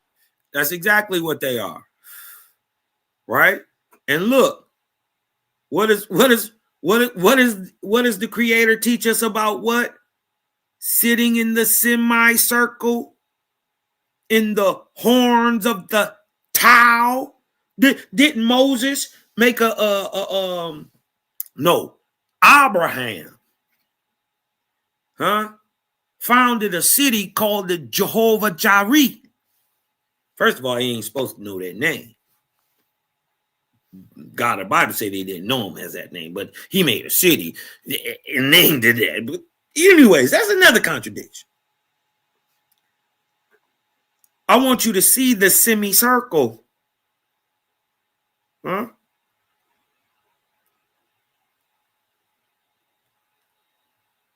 Right? The prophet stands here in the middle of the horns, in a sense, pulling S. Right? In the horns of the Tau or the bull. See it? This is why it's called power. They register the bull or show the bull as a symbol of power. That's why the power behind the Christian church today is called the papal bull, right? Because of the what? The Tau, the tabernacle of the faith. This is thousands of years old. At the least, this is 9,000 years old. Huh? This looked like an enclosure. Huh? This is a place they went to. They didn't live here. They went here. Did rituals or ceremonies. We see the crescent of the faith that's right here. They don't even know what they did here. They have no clue that when the faith is set on knees and meditated with the prophet in the middle, or the prophet in between the horns, guess what popped up in the middle? And guess why this is flat? Because what y'all don't understand is something went over this. A removable structure went over this. Huh?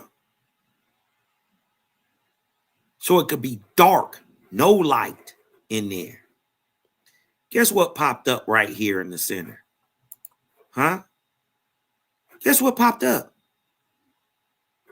Remember they said the who taught them all this stuff? Hold on, let's go back up. What?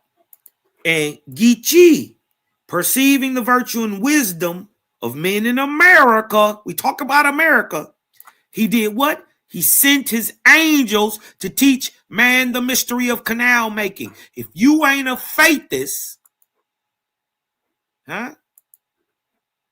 If you ain't a faithist, you don't know what that is. This is how you get taught. This is a school. This is your tabernacle.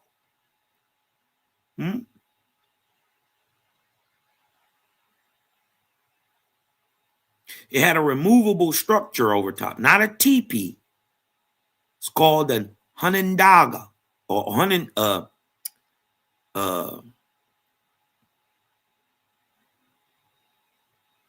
yeah, that's it. Hunandaga. Like almost like Haudenosaunee, which means the people of the longhouse, this was a little removable house. Same thing that the mounds are built on. Anyways, that's a whole nother video, Cosmon. But this is how the angels taught man. Anyways, let's keep cooking. Places where people watch the sun's movement to track the passing of seasons. Huh? It's not impossible. Native tribes in the Great Lakes region, like the Anishinaabe, have long traditions of reading The Anishinaabe are who? Algonquins. the stars and honoring natural cycles. But the circles don't perfectly match known indigenous patterns. Some are older than the oldest recorded settlements on the island. Beaver Island itself has a layered history. Long before Europeans arrived, the island was used by native peoples for fishing, gathering, and seasonal camps. Artifacts found nearby, arrowheads, pottery fragments, and copper tools suggest human presence going back thousands of years. Did not tell you they didn't stay there. They migrated there. Huh? America has Vortexian spots. It had more. Now they got a few, right?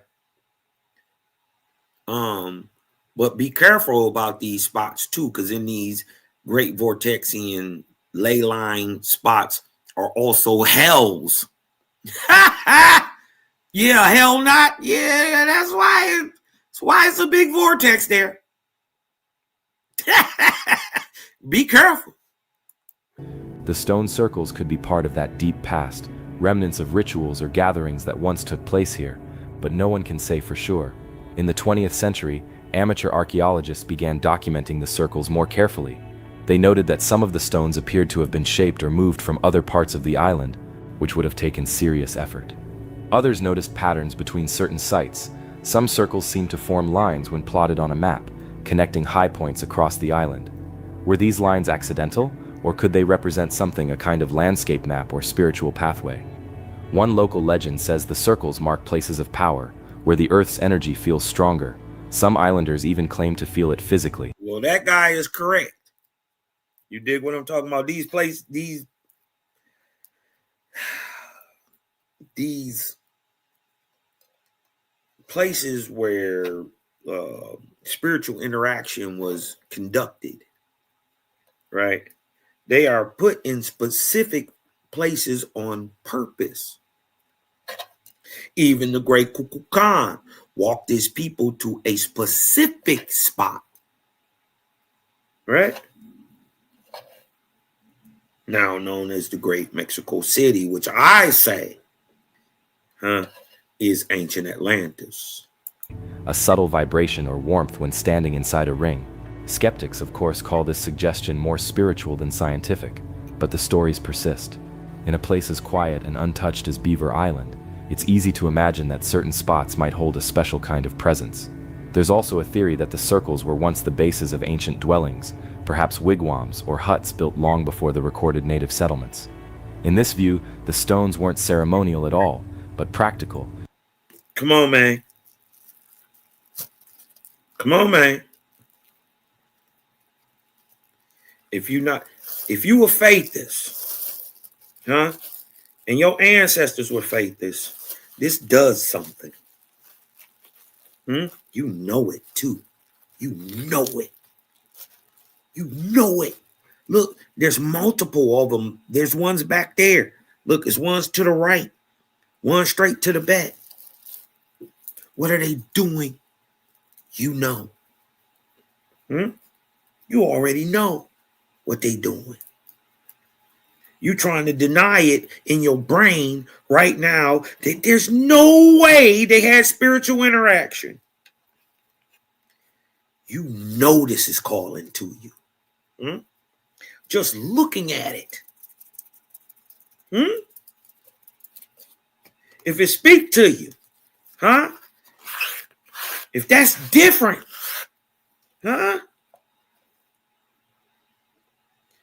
they don't know what it is, Your soul remembers though, That ancient Vortexian Espanian record, The Vortexian record in your blood is called DNA. It's a record.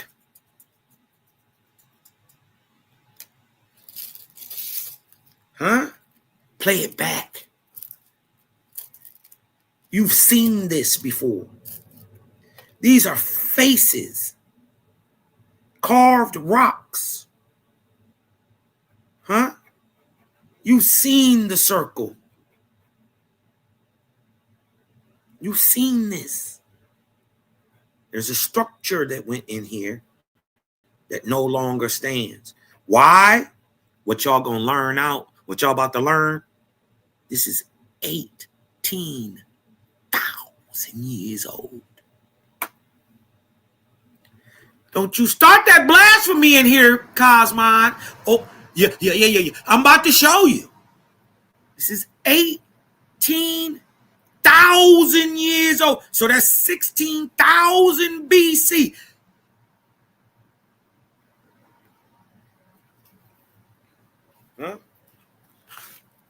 Why does it call to you like it called to me? I know what you do here. This is your so-called place where you do your spiritual dances. This is where you had family reunions. They never told you that you was communing with your ancient ancestors also, not only your living ones. Uh-oh. That put a whole different spin on family reunion, don't it? It's always deeper than it looks. Always. Even the lies. All you got to do is find the truth in it. And the truth, 9 times out of 10, is in you. You just denying it. Used to hold wooden poles in place. Over time, the organic materials decayed, leaving only the ring of stones behind. It's a simple, believable explanation, But it doesn't fit all of the sites. Some circles are far too large or perfectly aligned to make sense as homes. Others sit on rocky cliffs where people They're are not unlikely homes. to build at all. That's where the mystery deepens. When you walk among the trees on Beaver Island and come across one of these circles, there's a feeling that's hard to describe. Look at The it. air feels still, like the place is holding its breath. You can hear the lake. Huh? You don't know what that is? It's the goddamn sky. Ooh, it's the sky. They marked it out on the ground. Your ancestors were unbelievable. Unbelievable. That's a stone circle on Beaver Island, y'all. See where the red is? Got stones that big all the way around it. And it's pointing out a section of the sky. Huh? With the structures correlating to what they see in the sky. What don't we see no more? It's some stuff on there that we don't see no more.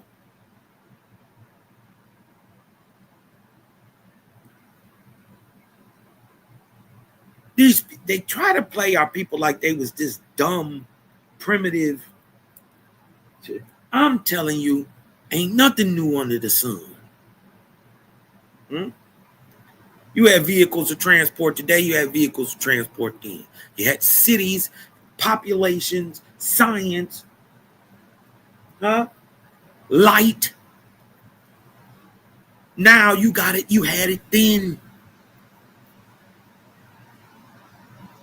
Only science tries to tell you the farther you go back, the dumber you must be. No, that's only because these people who spout most of the scientific theory can only trace themselves back 1,000 years, and they are in caves. So if they stupid, you must be. But remember, they wasn't here with you. Ooh-wee. Don't matter if they was black or white coming from Europe or Africa or Asia. They weren't here with you.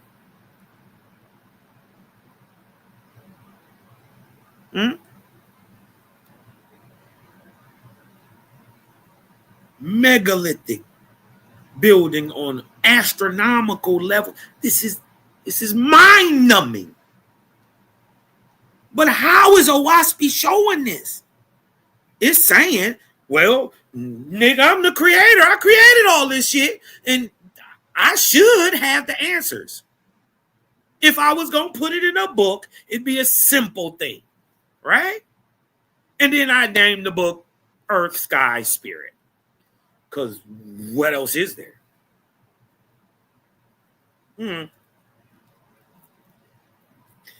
Guess what? We got that book.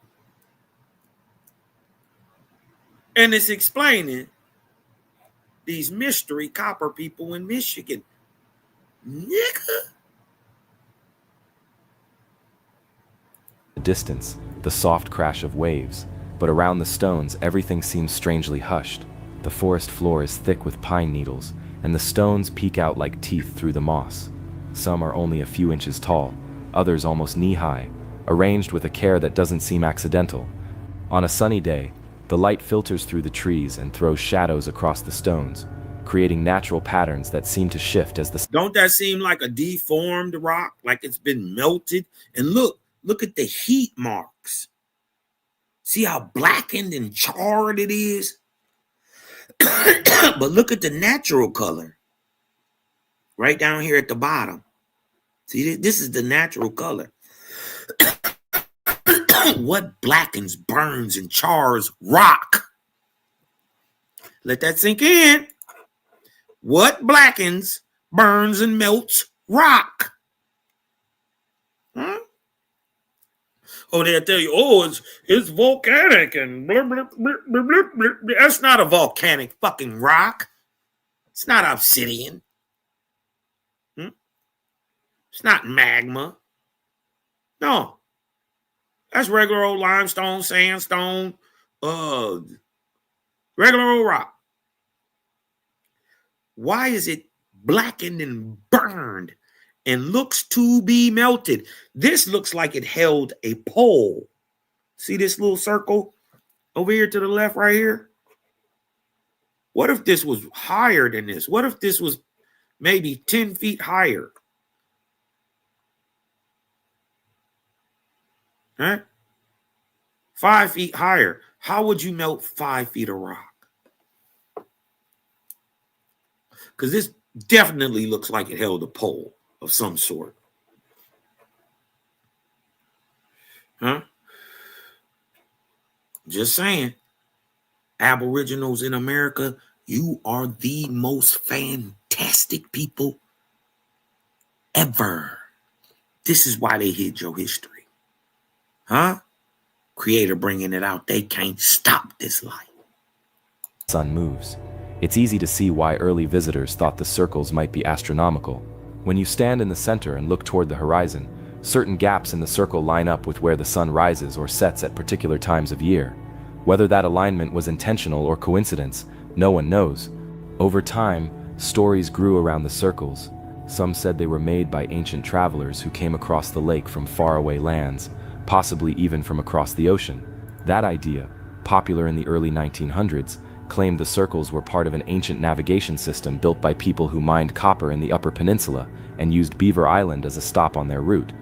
There's no solid evidence for that, but the image is captivating. Foreign sailors mapping their journey with stone markers on a lone... See, they want to get a credit to Europeans. But how can you give credit to Europeans and Europeans didn't have this technology? And then, mind you, this is thousands of years before y'all even knew America existed. Even if you give credence to the Prince Madoc story, you dig what I'm talking about? That's still 500 AD. AD. That's only 1,500 years ago.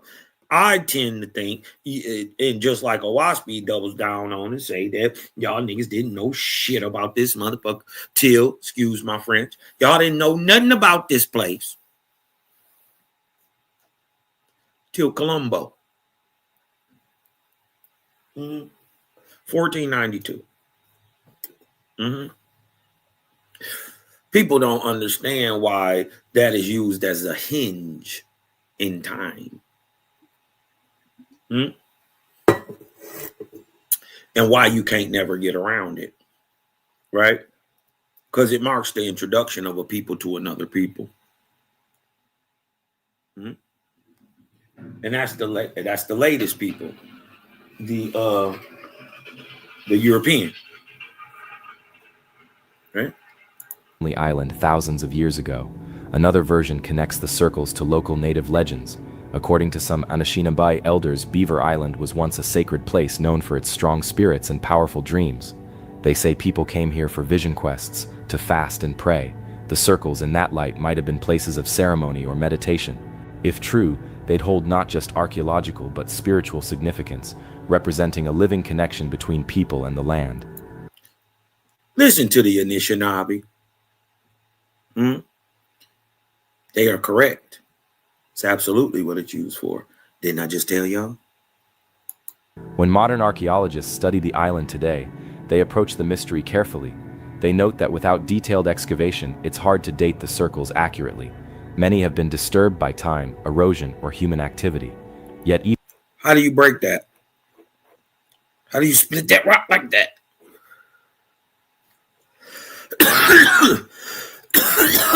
Again, another burned, charred. It's cracked too. How do you crack that? What type of pressure must you be applying onto the surface? This is on the surface. Type of pressure must you be applying, first of all, to carve it? Look at this gouge with this long burn. Now, if you burn something in here, I get it. How do you gouge this part? And then how do you split it like that? Hmm? You know, we got a lot of limestone and real hard rock. 7 on the Mohs scales, 8 on the Mohs scales. Hard, dense rock up here. You dig what I'm talking about? In Michigan. How did you do this? How did you crack it? And it's damn near perfect. But you could tell whatever happened naturally, because it's not like cut with a machine. It's not smooth. Right? This is the result of something natural happening. And I think it's the result of whatever hit this. Whatever caused this, hit this and broke the stone, because we can tell by the hot scorching marks. Even with modern tools, ground-penetrating radar, GPS mapping, the full story refuses to reveal itself. Each stone circle offers hints but no answers. If you visit Beaver Island now, it's easy to feel why the mystery still draws people in. Getting there isn't simple. You have to take a ferry or a small plane from Charlevoix. And once you arrive... Mind you, see this elephant? This elephant and this picture, this is the Stonehenge of Michigan, right? This is on the bottom of Lake Superior. So is this. You know, the last time they say woolly mammoths existed on the planet was right after Younger Dryas, 10,000 years ago. They're supposed to be non-existent. So this thing here would have had to been drawn more than 10,000 years ago, 10 to 12,000 years ago, when man could have seen it. Because, right, this is on the bottom of Lake Superior. This. Right? On these stones, on one of these stones, is this. A woolly mammoth.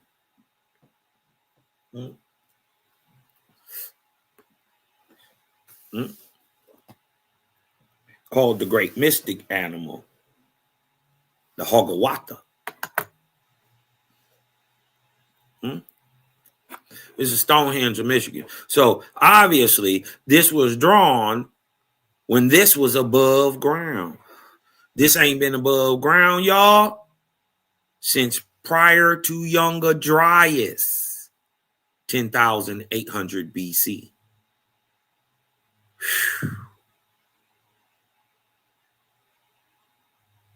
This ain't seen the light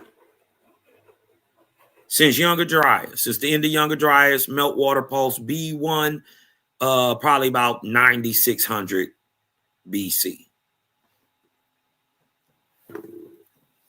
96 to 9,300 BC, meltwater pulse B1.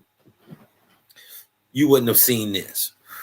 And it was probably 3,000 years old then when it got flooded. Because at one point in time, this was above ground, y'all.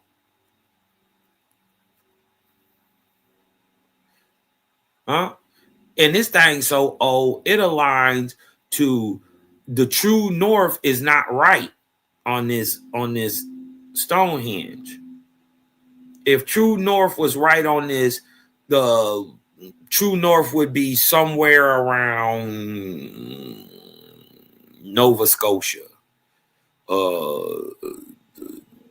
going up through New York, right there in the North Atlantic. That would have been true north. That would have been where Antarctica is. Guess what? This alignment aligns with the pyramid of the sun, which is 15 degrees off from true north. Guess what? That would have put, if you astrologically move the time back, astroarchaeology and move the time back, guess what? When the prime meridian would have came in at the new season time or the beginning of the new year, right? It would have been 15 degrees off than it is to get today, which would have put the Antarctic in the Nova Scotian region too. showing that this shit is way older. It predates flood. This stuff, right, especially the Stonehenge and places like Temple of the Sun and Tiwanaku are better than 24,000 years old, y'all. Way older than they try to tell us. But the Mayans told you. The Incans told you. The Aztec told you. Nigga, we didn't build this. This got found here. When we got here, this was already here, and this was the home of the gods and the ancestors. We just built on top of this. Every one of them told you they didn't build anything. Right? Because by the time our ancient ancestors got there, right, the modern Indians, right, the Angwigan, mind you, the Iroquois still call, and the Algonquins still call themselves Angwi to this day. It means aboriginal. It means indigenous. It means first of men. It means upright talking animal. But we gonna get into all that, right? Let's keep cooking. The island feels far removed from the rest of the world. The roads turn to dirt, cell signals fade, and the sound of the lake becomes constant. When you find one of the stone circles, it feels like stepping through time. You can imagine the people who placed those stones, maybe singing or marking a season, their lives tied to rhythms we no longer understand. Some visitors leave small offerings, tobacco, shells, or wildflowers out of respect, though most just stand quietly, trying to feel some trace of the past. Whether you believe in energy lines or just human history, there's something undeniably powerful about standing inside a circle that has survived thousands of years. The Beaver Island stone circles remind us how little we truly know about the deep history of North America. They're small and unassuming, yet they carry echoes of a time before written language, before modern borders or names. Maybe they were dwellings, maybe calendars, or maybe something we can't yet imagine. Whatever their purpose, they hold a quiet kind of truth, a message carved not in words but in stone, waiting patiently in the northern woods. And as the sun sets over Lake Michigan, lighting the water with gold and crimson, you can almost sense those ancient builders watching the same horizon, measuring the same light, and wondering about the same mysteries that still capture us today. The lost copper fort near Ontonagon. Deep in Michigan. This is Ontonagon. They dog don't say it right. It's Ontonagon. Right? But if y'all remember earlier, my brother Tim Washington was telling y'all about the Great Walls up here. Listen, man, Michigan is out of control. I'm going to tell y'all 2 states y'all got to see before, just because we got the most massive geoglyphs. There's some other ones out there. And wait till y'all see my build on Utah. Ooh. Boy, they had a society out there in Montana and one in Utah. Oh, Lord. The remnants of it is what we call Yellowstone. I ain't saying none of this. Don't be holding Cosmo under this. Cosmo, you be saying. I just show you what it say. I'm not saying this. The text saying this. You got to explain how this text knew in 1881 when nobody knew. We didn't even find none of this shit. They didn't know it existed. So how a white boy from Ohio get this information? Well, the white boy said it came from the creator. He didn't know a word of it. None of it. He read it just like you read it. And found out the information just like you found out the information. Yeah.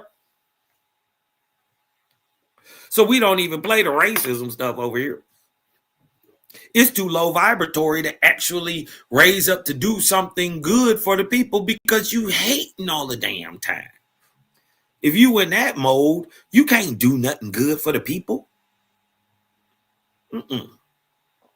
Nah. You dig what I'm talking about? It just come off as fake. But like the brother was saying earlier, you dig what I'm talking about? These the walls, these the remnants of massive building structures in northern Michigan, man. This is crazy.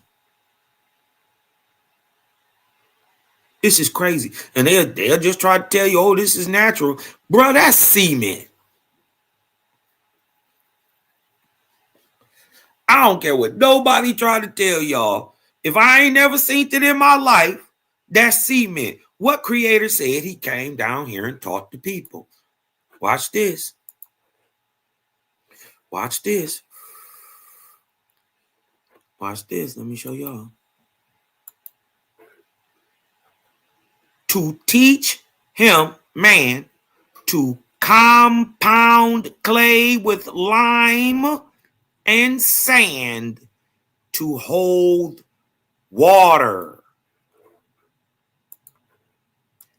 To compound sand, to compound clay with lime and sand to hold water. Look at it. That is what we call hydraulic cement, or AKA quickcrete. Look at it, y'all. Look at it. I'm not making none of this up. Share out the live, thumb up the video. You dig what I'm saying? Just gonna keep cooking. The brother came with a dope video. We got information to share to the people, right? About these quote unquote mysteries that are no longer mysteries. Didn't the creator say all things shall be revealed? Everything in the dark will be brought to the light. Things that are in the light already will be made everlasting. So now it's time to learn the stuff that we didn't know. And the gang is in the forefront. Michigan's Upper Peninsula, along the rugged shoreline of Lake Superior, lies the small town of Ontonagon. At first glance, it's a quiet, windswept place surrounded by forests and... It's called Ontonagon. It's got a kind of like an N and a K in it when you say it. But they spell it like this, Ontonagon also. So he's not saying, but you're not saying the N right. It's Tonagon. He's saying Ontonagon. It's Ontonagon. But I just want y'all to see that. That's goddamn concrete. Why is it here? In the middle of nowhere. In northern Michigan. We just found out why. Rocky outcrops. But beneath its calm surface is one of the state's oldest mysteries, the legend of a lost copper fort said to have been built long before European settlers arrived. Some believe it was an ancient fortress made by a forgotten civilization. Others think it's evidence of old world visitors, possibly miners from across the Atlantic who came to harvest Michigan's rich copper deposits thousands. Well, they couldn't mine their own, right? They couldn't mine their own, but you're going to come to Michigan and get some copper, make it make sense. The math ain't mathing. You can't get the copper out of your own veins, but you're going to go somewhere else and somehow get theirs? Yeah. Nah, bud. That didn't happen, bud. Huh? These people already had the technology. Huh? Mind you, niggas be hating and all that. You dig what I'm talking about, but Wasp say, I ain't say it. Creator said, Europeans as we know them, right, only extend back about 2,000 years. So why? Yeah, we could hate, But you'd be hating on yourself. Because who they descend from? Uh-oh. If, as we know, they only been around 2,000 plus, huh? Then who they come from prior to that? Uh-oh. Ruh-roh, Raggy. So, yeah. Dodge the hijack, y'all. Of years ago. The Upper Peninsula is famous for its copper. Long before Europeans set foot in North America, native peoples were already extracting pure copper from the ground and shaping it into tools, weapons, and ornaments. Archaeologists have found thousands of prehistoric mine pits scattered across the Keweenaw Peninsula and Isle Royale, some stretching back nearly 7,000 years. But it's what's rumored to have been found near Ontonagon. Listen, 7,000 years, right? 7,000 years. That's what he said, right? That only leaves you in 5,000 BC, right? But remember, we talking about the 22nd arc cycle. Let's blow this up right here. The 22nd arc cycle right here, a 3,100 year period from 7,053 to 3,953 BC, or from 7,000 to 4,000 BC, right? Or 8,900 years ago to roughly 5,800 years ago is the time that we talking about. And guess what? 5,000 agrees right in the middle with what Owaspi's saying. We find it. How? Owaspi just told you in 7,000, starting in between 7,000 and 4,000, I taught these niggas all this stuff. I taught them all this, right?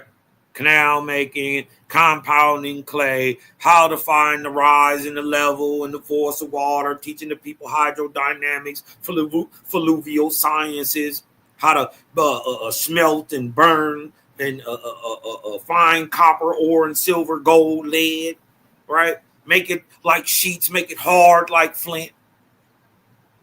He's saying this came in the 24th arc cycle. Hold on. In the 24th arc cycle, 22nd arc cycle, excuse me, of Lu, right? Which is the time of Zarathustra. So, mind you, Zarathustra was 32 years old in 7,053 BC. He was already 32.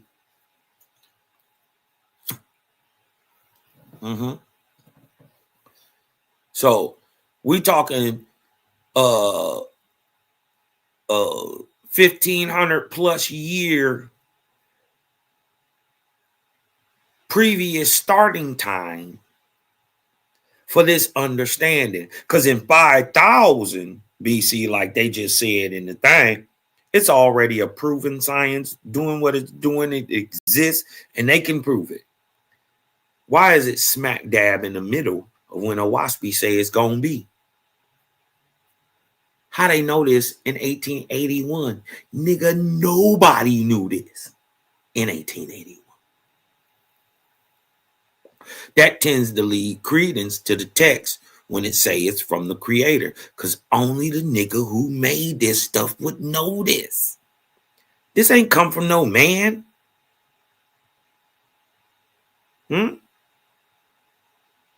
It had to come through a man, or else how would you get a book? Yeah, they don't just magically appear.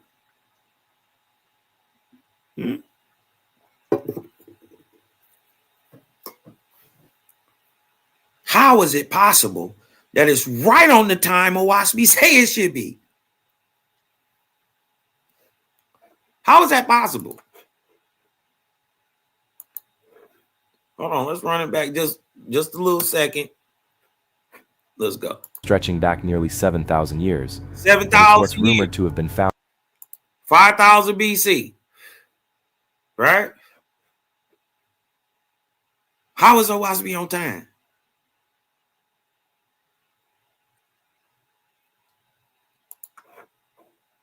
Near Ontonagon that keeps historians, treasure hunters, and locals guessing. You're gonna lose According to on this 19th one, century Cosmo. reports, early settlers and explorers heard gonna stories lose from them the on this. Ojibwe about an ancient fort near the Ontonagon River. It was said to be built of massive stone. What type of stone is that, y'all? Is that concrete? Do that look like concrete to y'all? If y'all think that's concrete, hit me with a 1 in the chat. It looked like concrete to me. I've seen concrete before. I can look out in my driveway and see concrete.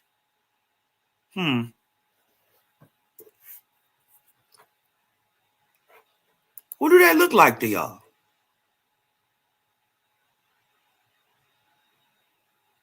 These walls that they trying to tell you now, oh, we can't find them.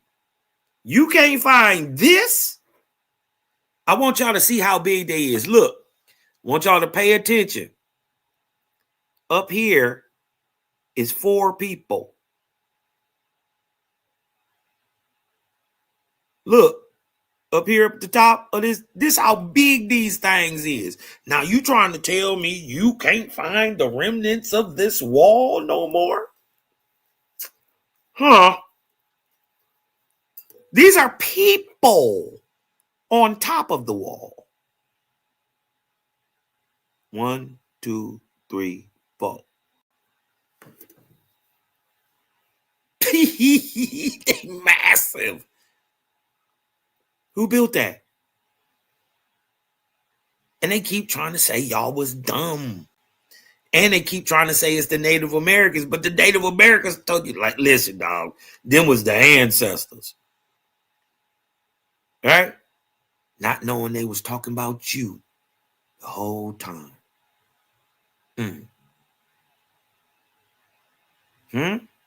This is the importance of this information.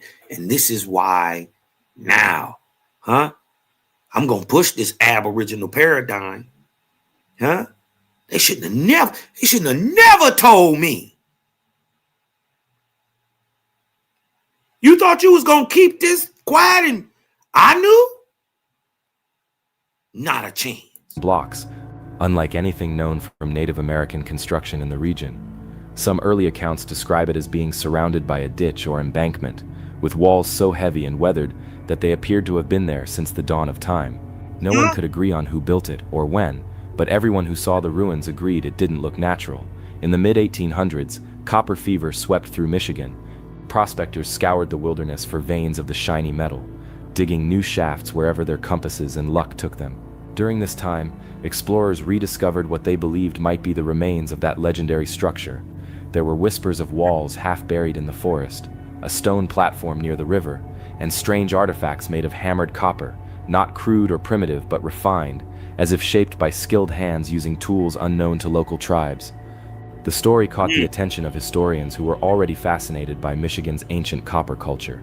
Some speculated the fort could have been built by a vanished race of miners, perhaps a prehistoric people who had mastered the art of metalworking long before recorded history. Uh-oh.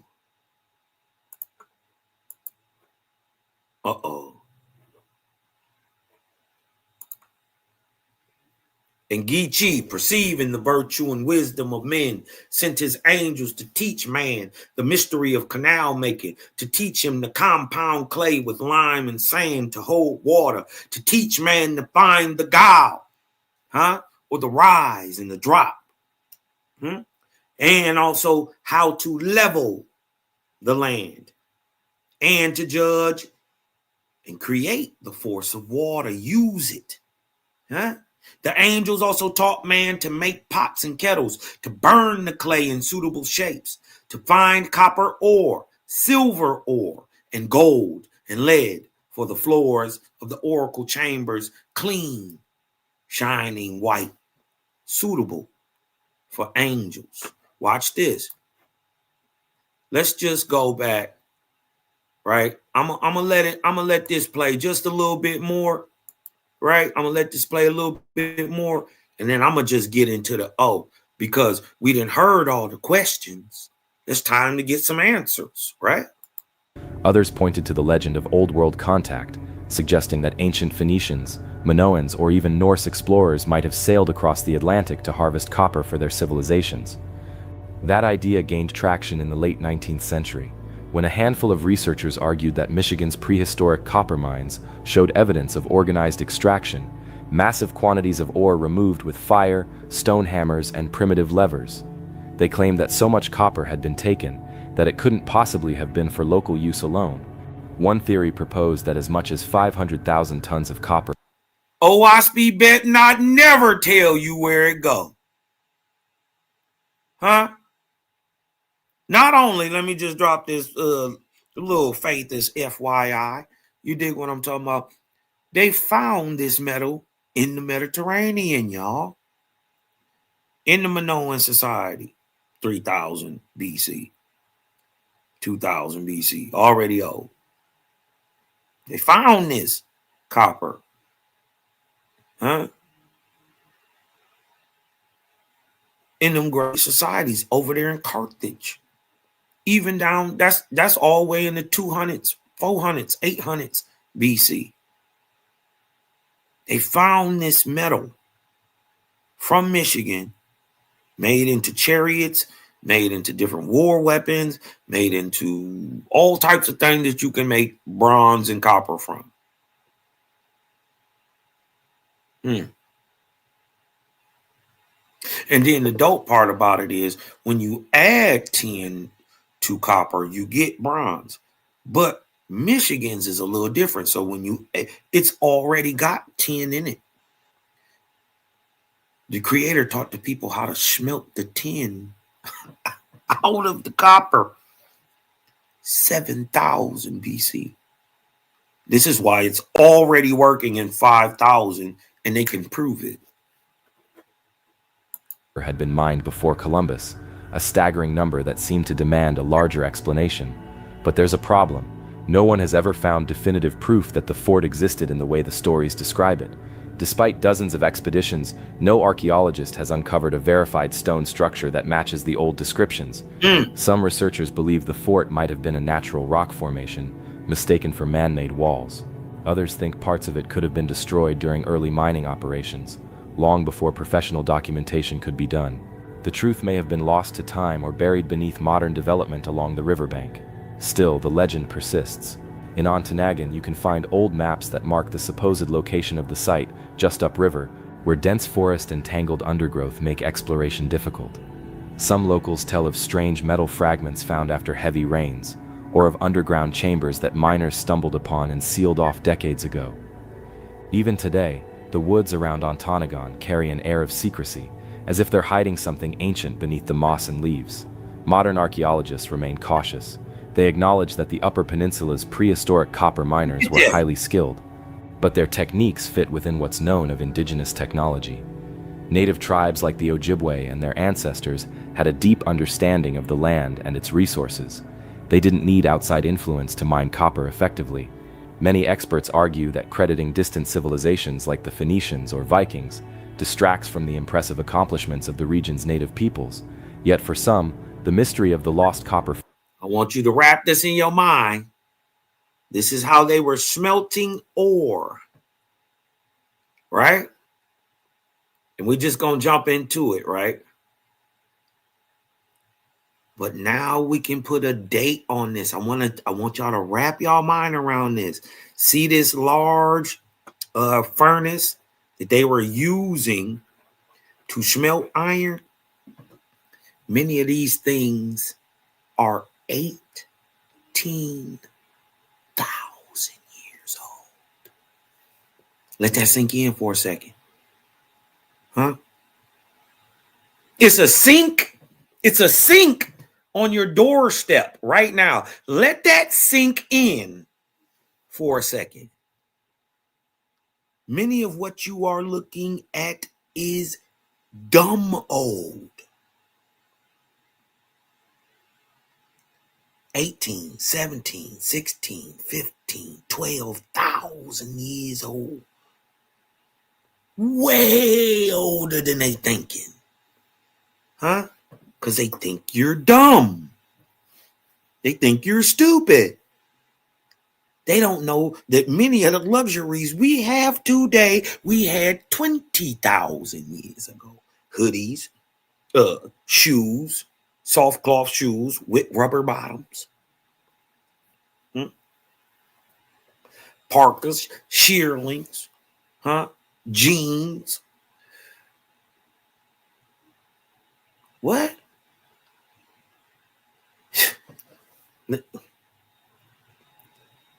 Don't believe the hype. You have been great forever. Fort still feels unresolved.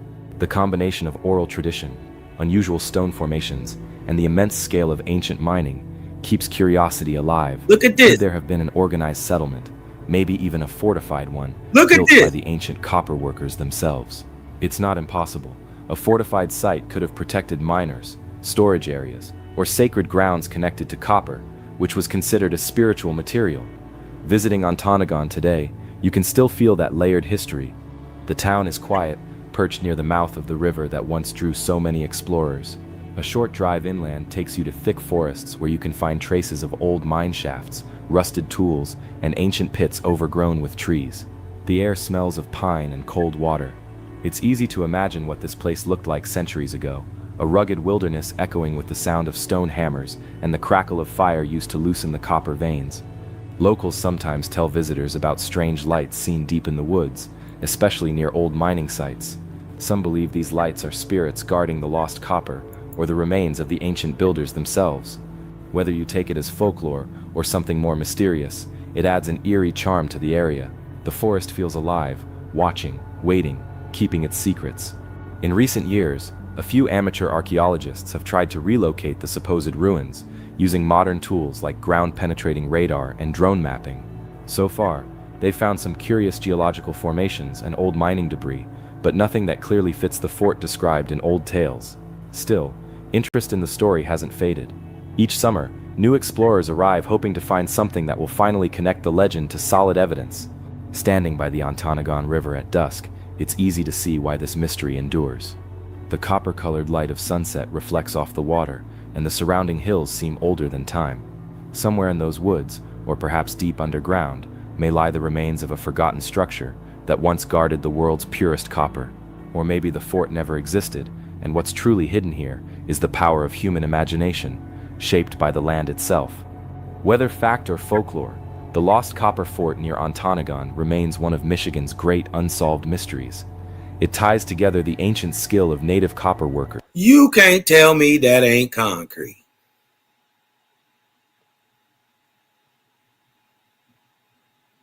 I think these is those walls that they saying they can't find no more. See how big they are? See the ground down here? See how big they are? That's why the people looked at so little next to them. They big as the trees, bigger. You dig what I'm saying? But let's go see. See, this the dope part. You ain't got to really do nothing with Owash. Let this. You dig what I'm talking about? This is why Battle of the Holy Books is so important, because if you saying you got a book purportedly from the Creator, why don't you let it speak for itself? Why don't you let it speak for itself? This is why they don't like dealing with us, because we hard to deal with.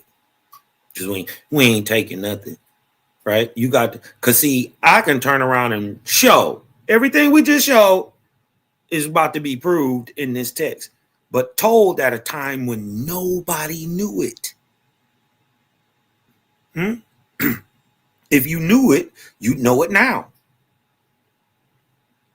They didn't. Because the people who are inhabiting it then and now are just replacements, in a sense.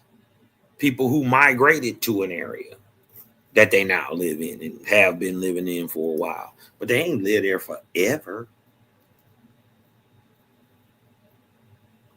The Incans didn't. They came south and conquered the people to get the Incan Empire.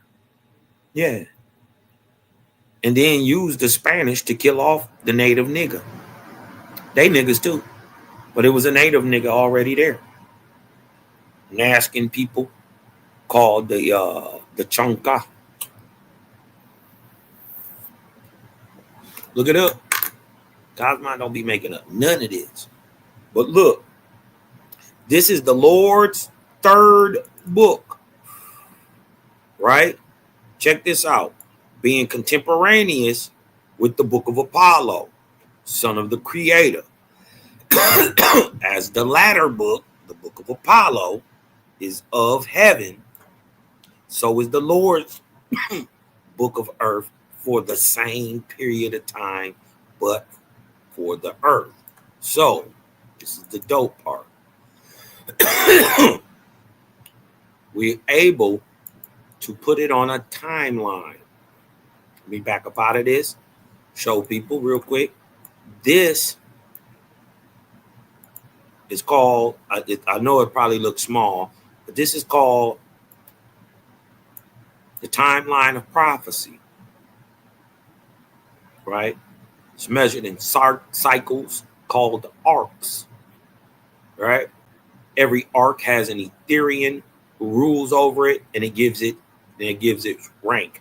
But then it gives the overall Oranothan, or the modus operandi, that the god during the time could see. The very first arc cycle, right? What happens? It's a 3,000 year period from 71,000 to 68,000, or 73,000 to 70,000 years ago. That first 3,000 year period, right? That cycle or that arc is called Wan. The Ethereum over it is the first Ethereum ever. This is how I knew Dr. Delbert Blair read Owaspy, because he told you that the very first god was called Setantes. Right? Setantes' rank is an archangel. Right? Any angel that comes during the new arc cycle is hence called an archon. So don't just lean into the negative connotation put upon it by Gnosticism and the Nag Hammadi. Right? Any angel that comes with the head Ethereum angel during a new arc cycle is called an archon or an archangel, right? Look what happens during the very first 3,000 years, right? Upright thinking man was created, called your ions, your mound builder stock, your walled city builders. These also the people who build cities in the trees. Right? So if you ever see them build cities in the trees, they come from this shit. Biblically, they are tied, they would be called Abel, right? But what you want to notice and key in is that every arc cycle has a period and a name and an Ethereum that runs it. So they said the time of Apollo correlates with the third book of the Lord. So we look down here and see that the Ethereum running it is Apollo, right? And the third book of the Lord that we about to read correlates with this arc cycle, which is the what? The 19th arc cycle. We are right here in the 25th. 177 years into the 25th arc cycle. You add a 177 to 1848, you're at 2025. Huh? We are in year 177. Right? Of the Cosmon era. But we talking about a time back here in the 19th arc cycle. We in the 25th. We talking about the 19th. A 2,800 year period from 16,353 BC to 13,553 BC, or from 16,000 to 13,000 BC. 18,000 to 15,000 years ago. What is Apollo coming to do? What is his modus operandi? What will he accomplish during this time? He gives man symmetry and beauty. Huh? Guess who pops up on the earth at the time that they're beautifying man? You, American Indian. Uh-oh. What you saying, Cosmo? We ain't been here forever? No, silly. No. We a better version than what our ancestors were. Way better. Listen, they're still in the 5th era. Look, they're in the 5th era. It's some messed up looking people on the earth. But I'm talking about some beastly, ghastly looking niggas. Nonetheless, a man. That's the 5th era. You pop up on the scene right here. The time where man was made physically and spiritually beautiful. Huh? Before that, you were Ayin and Ahuin, a physically beautiful people and a spiritually beautiful people. But when you mix them, you produce the Indian, or the AKA the Angui, or the Negro of America. This is why they call you Negro.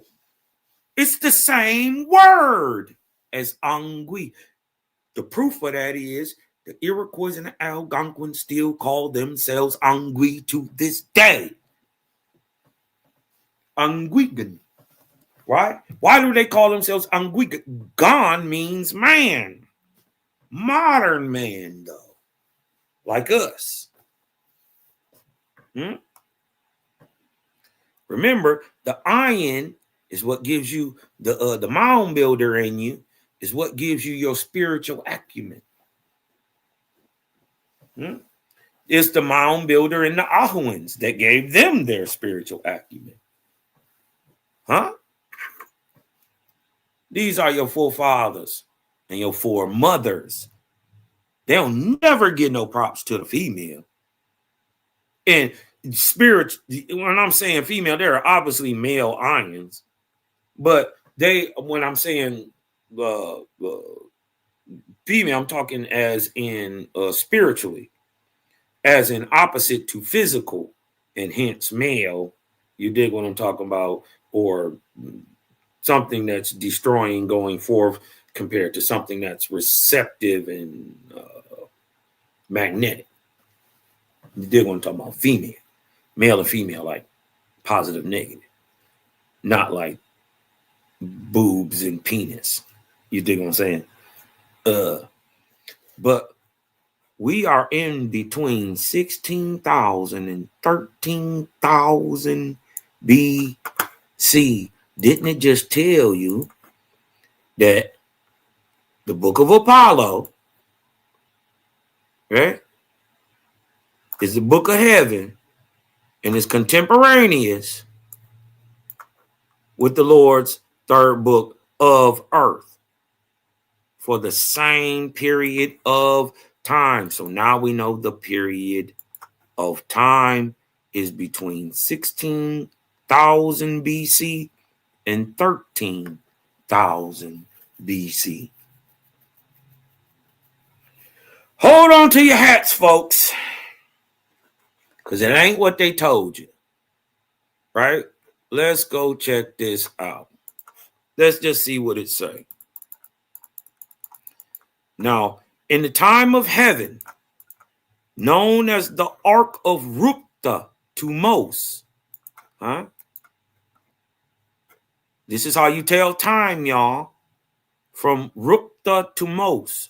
So again, we right here in this 2,800 year arc or the 19th arc cycle, or 57,000 years after the creation of upright thinking man like me and you. Huh? We talking about this time where we go on to breed. You already had your foremothers and forefathers here. You did one talking about you are ab-original. You are not the original, nigga. I hope you understand that. If you understand that, hit me with a 1 in the chat. You dig what I'm talking about? If you understand that, hit me with a 1 in the chat. You are aboriginal, not the original. See? Huh?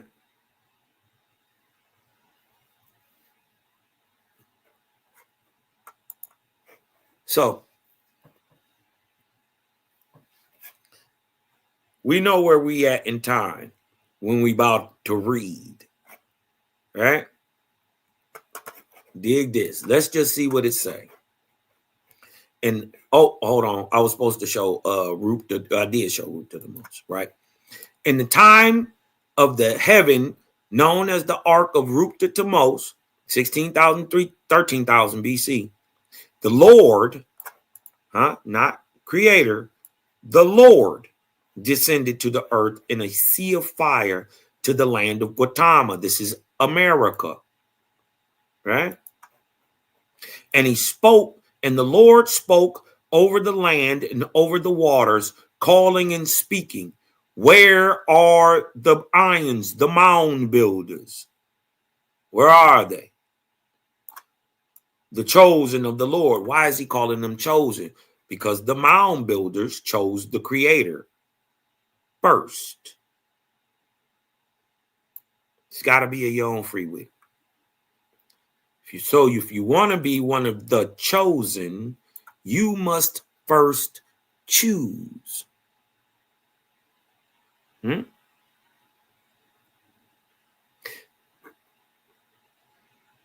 Where are the ions, the mound builders, the chosen of the Lord? Speak, O man, come forth at the call of your God, right? Then spoke man, answering the call of God. So obviously this is a man who can hear spirits, right? Clairvoyance, clairaudience. But when the Lord called, anybody who can hear is going to answer. Right? So when they're talking about this man, they're not talking about one singular man answering the question. I need y'all to understand that. This is when they say man, they're not talking about just one man. If it was just one man, they tell you the name. They are talking about man in general. Right? So when the Lord calls, it's not in a voice you can hear like in your ear. It's a resonant frequency, right? Same thing you feel in the day, right? Then spoke man answering the call of God, saying, more than 1 million, more. He says, where are the ions? Where are the chosen of the Lord? Man answered God, saying, more than 1 million, more than 2, more than 4 million are your people, O Lord. The Lord inquired, where are my people? Now, don't y'all know that the Lord knows where his people is? But he's asking them to think the same thing that he's asking us to do right now. We're recognizing that these mound builder cultures, these little people, mind you, they're not really tall. Not that there weren't regular sized ions. There were ions of every height. There were obviously Ahuans who were mothers were iron. Father's iron. You dig what I'm saying? So the proof that you are part iron is that you have spiritual ability, the ability to keep learning and progress. That is a genetic thing. You can see that on earth today. Some people have it, some people don't. right? But everybody has the genetic of the Ayin and the Druk in them. Everybody is not of Ahuin or Angui stock, but everybody is a modern man today, a Gan.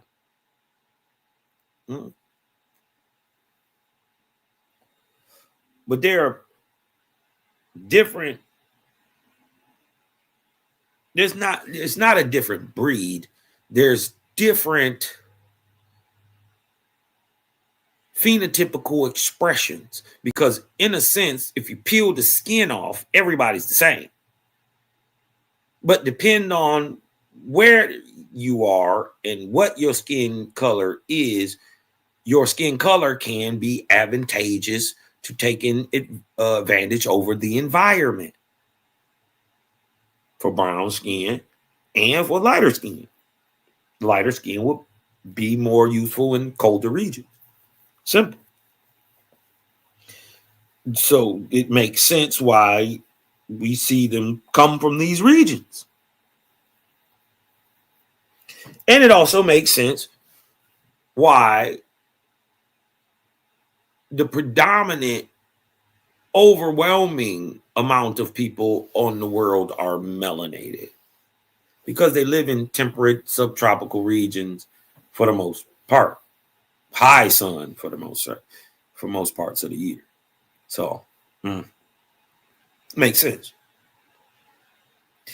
The Lord inquired, where are my people? Where is the place and boundary of the sacred? Understand, he knows. He's just asking the question. Do you know? Where? Right? Where are the sacred people? Ask yourself this question today. Where are the Ayins whom I delivered in the time of the flood? Huh?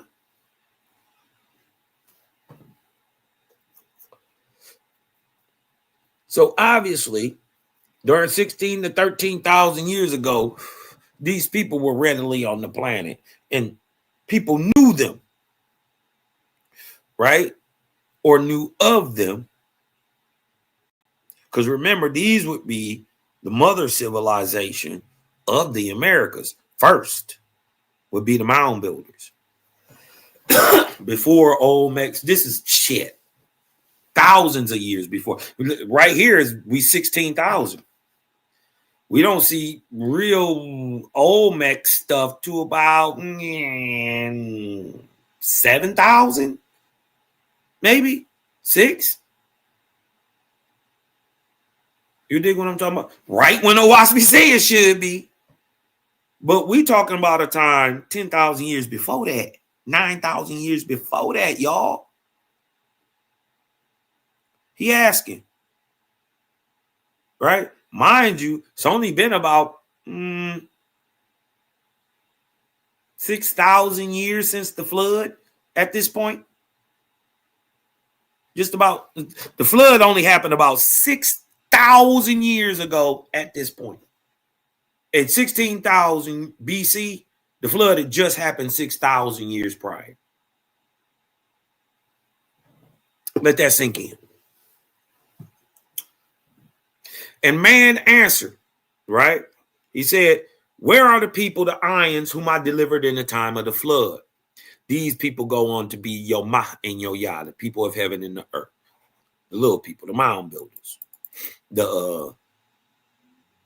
Anyways, right? And let's read what it say.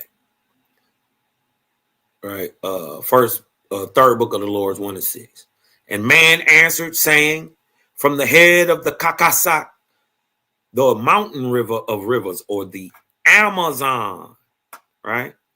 From the Amazon, right? In Tasanka, right?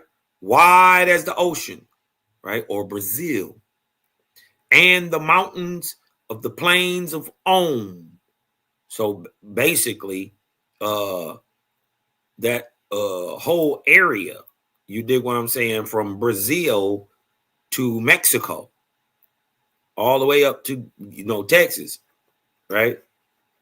To the great cities of Owanganche and Nathan and Neshesh and the Musagad and Nephal and Yeshua by the lake of Owani or Lake Nicaragua. Let's take a look at where they talking about. Let's back up out of here real quick. Drop down. Right? Lake Nicaragua is right here.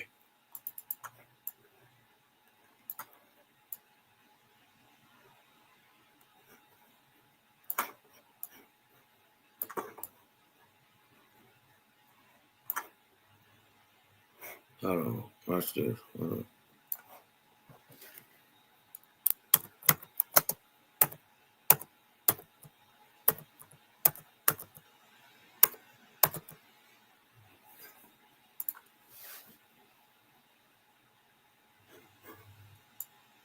Yeah, here you go. I had it right the first time. That's Lake Nicaragua called Owane. Hold on, let me show y'all this. Boom. See right here? This is Nicaragua, right? Let's back out a little bit. Guatemala, here go Mexico, right? Now they talking about the mountains of Om. We would call them today the Sierra Madres, right? We would call these the Sierra Madres, part of the Rocky and the backbone of the Americas, because there's mountains that lead all the way through down here into the Andean Mountains, right? But we talking about, look, where did it say it was at? Let's show it again. Now, this city, right here, they saying this is a city called Yeshua. It's by the lake of Owani, which is Lake Nicaragua. Here stands the tower of Rakawana, shining with copper, silver, and gold, right? We know where this come from, but they about to show you where it come from, but I wanted to show y'all on the map where we talking about. This is Lake Nicaragua. I haven't been able to actually prove that San Juan or the Sun of the South, you dig what I'm talking about, is what they call Yeshua. But Yeshua is the San Juan or the saint. I believe this is, I can't prove this. I can't prove it, right? But I got another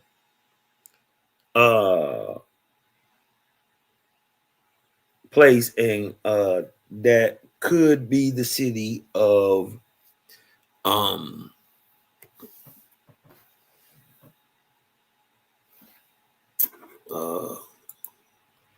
the city of Yeshua,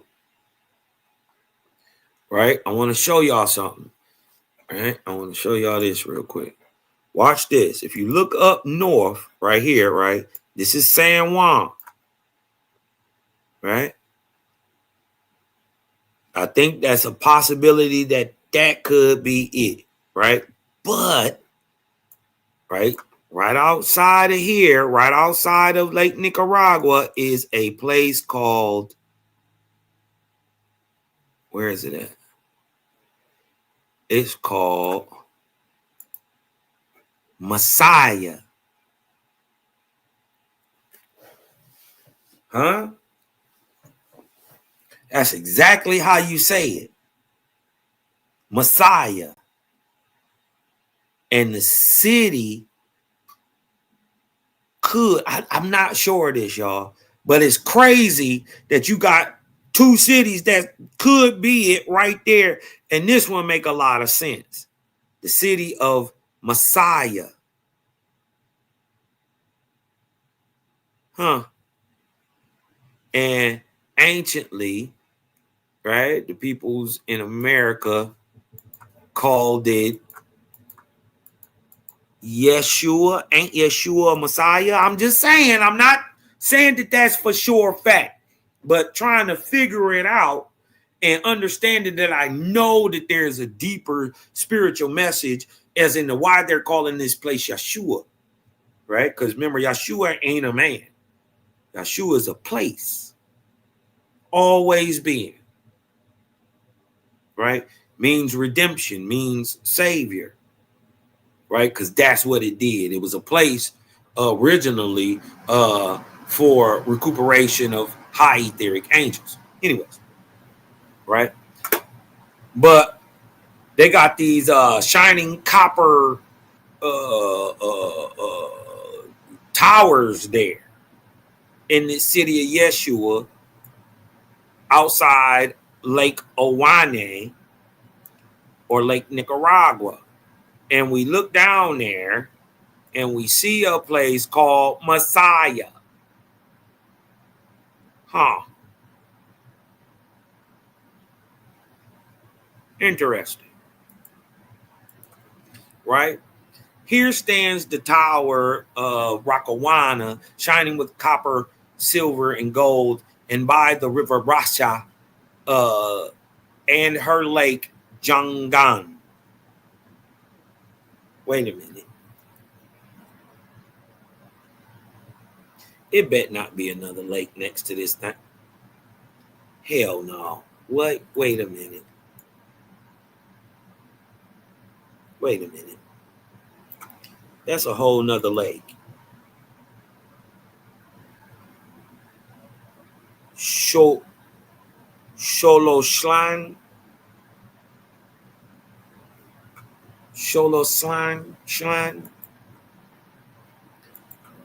It said, here stands the tower of Rakawana, right? And by the river Rasha and her lake Jangan. Okay, first of all, why is it a lake, another lake right here, right? Another lake right here, and is it a river there? Let me see. It better not be no river there. Hold on.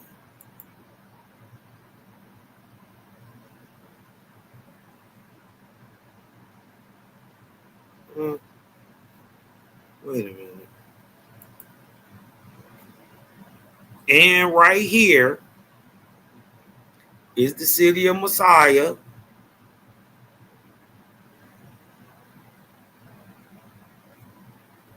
Right in the middle of the two lakes.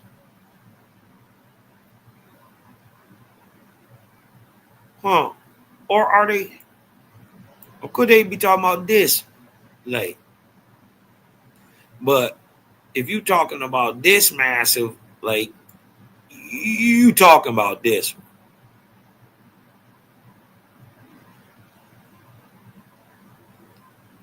Huh.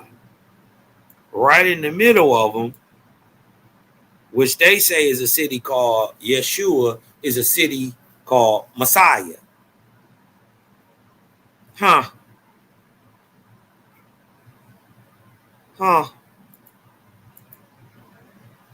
And over the plains of Gomagat, right? The Gomagat Crescent and Takshan. Well, Takshan already sound like Texan. But we know where Gomagat Crescent is. Let's go show where we at.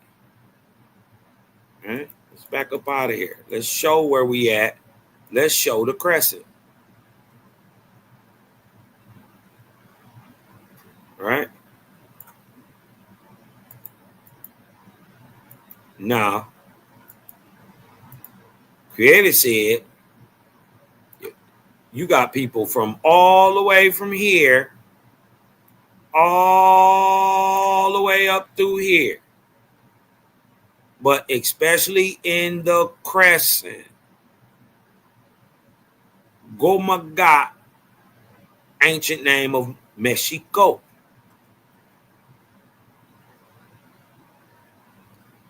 Huh? The crescent, Gomagat. Hold on. Right here.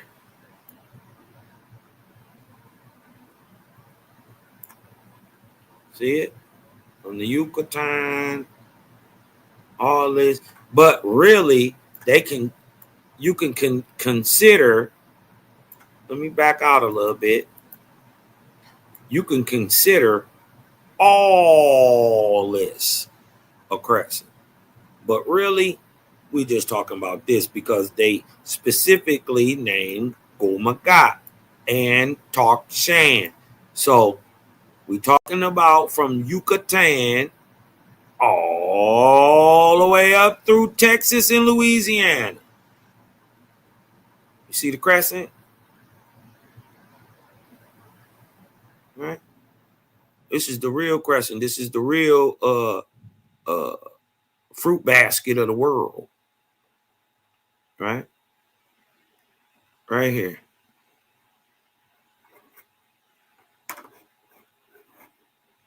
Let's get back to this. Right? And over the plains of Gomagat and Takshan, where they build great boats with cross beams and sails of cloth. So they saying in this region, all the way up here to Texas and Louisiana, they builders of great ships.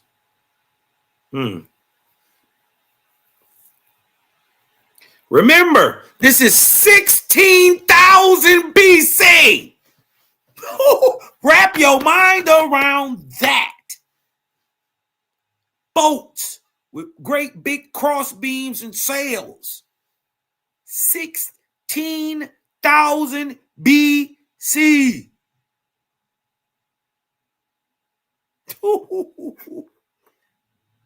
Woo.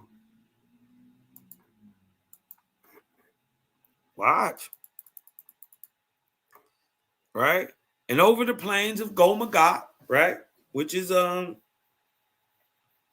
Mexico, the crescent, and Takshan, which is Texas and Louisiana, right? All the same area, which I propose to be Atlan. That is your ancient Atlantis right there. And I think, well, Atlan and Atlantis is Mexico City. Mexico City used to float on a man-made sea, y'all. Y'all got to remember that. Kukulkan let him there. There was a sea there. There was water there. That's why it's sand there now. Because Atlantis didn't sink down, it dried up. Right? They just don't understand it.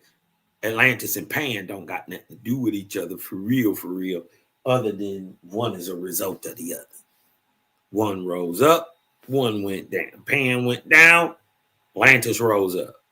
I just think Atlantis is Mexico City. And it's still carved in the concentric circles. But the most key point to it is that it's gotta be a mountain range to the north. Ooh-wee. Is it there? Ooh-wee, we'll get to it. But look, this 16,000 BC, I need y'all to wrap y'all mind around this. Where they build great boats with cross beams and sails of cloth. And to the northland of Ufsik and Ichang, where the Steel River, the canal, the Efsu begins, running to wide oceans.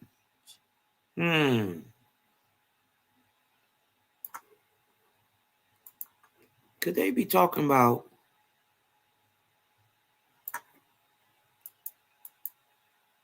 the Mississippi?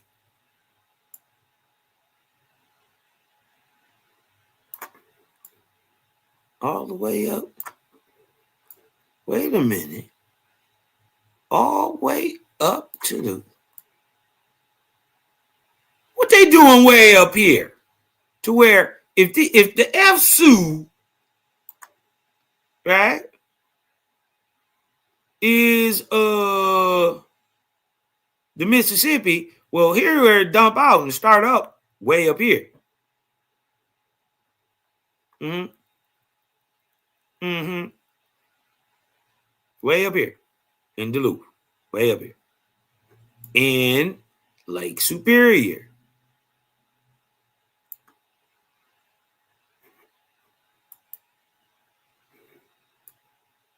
Huh?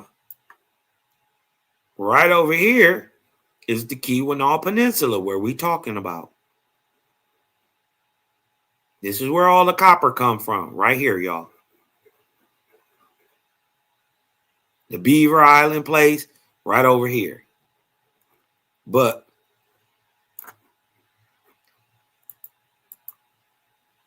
can we be talking about, let's see, what a wasp, oh, well, I wasn't even showing it.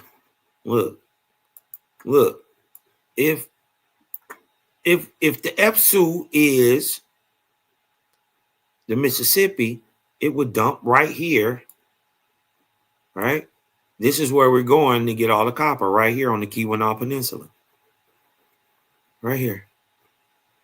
The Mississippi start right here in Duluth. Right? So we see the Mississippi snaking all the way down to right here where they say it's supposed to be in Tarkshan. They give it the name of Tarkshan, which sounds like a mix between Texan and Louisiana, actually. Interesting. But they saying they build great boats all up and down here. Yucatan, Campeche, Mexico City, San Luis, Monterey, Chihuahua, Austin, Houston, Louisiana. And we know all up here, the Cato people. And the so shout out my sister Deshawn LaFay. Her people is these island boat people that live right here, Galveston. They from right here. They've been keeping them. They boating people. They just see people, and they've been here forever, and they run them boats, and gonna keep running them boats.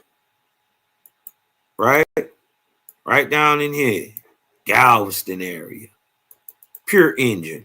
Shout out my sister Deshawn LaFay. You dig what I'm saying? So let's get back to it. Let's read what it say.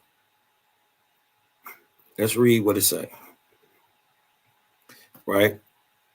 And to the northland of the Upsik in Ichang.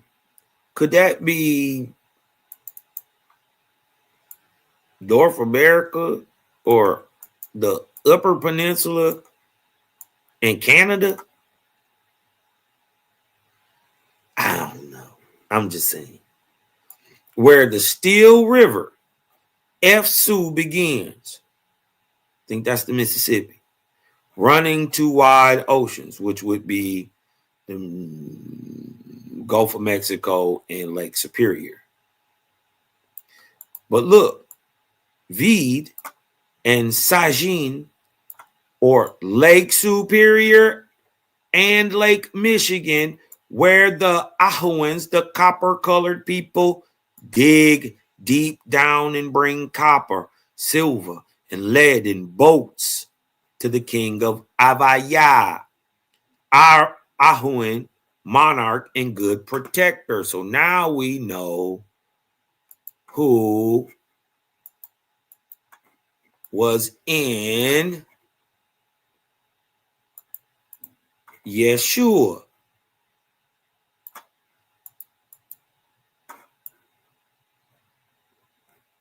Oh, hold on. Who's Nicaragua?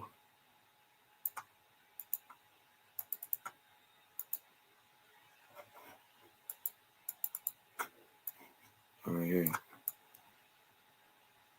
In so-called Messiah, right? In Messiah,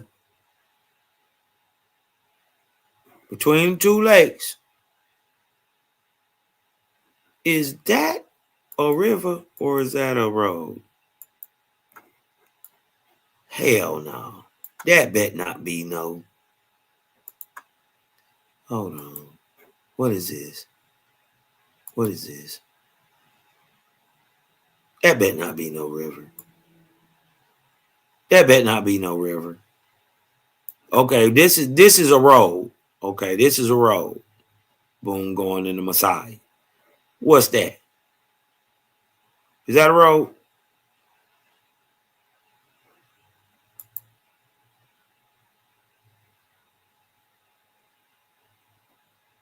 If that's a river, I'm a nut up.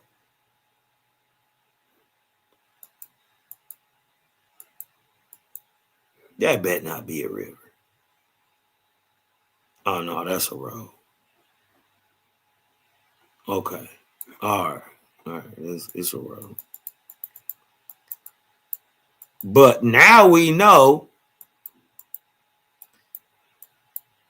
where a lot of that they was asking where did a lot of it go? We know in 16,000 BC, they was already mining it way up here in Michigan, shipping it down to Mississippi, all the way down here to Guatemala, to Nicaragua, right? To Nicaragua, to a place called Messiah or Yeshua at the time. You dig what I'm talking about? Hold on, let me show y'all again. We got to show you how far we come, right? They shipping it from all the way up here in Michigan, northern Michigan, way up here, damn near Canada, right? Shipping it all the way down to Mississippi, through the Gulf. Look, they call it the Gulf of America now. It's a wrap. Gotta salute my nigga Trump on that, though. That's hard. Gulf of America, that's hard. Anyways, they was shipping it down here to Nicaragua. You dig what I'm talking about? And the Russia, I believe, is they got a river that shoots through Nicaragua. And it goes, I think it's this. I think that's the river. What is it called? It's not. Is it the Rio Grande? Anyways, right. Let's get back to the text. Right. Where they sending this copper and silver and lead from up in Lake Superior in Lake Michigan.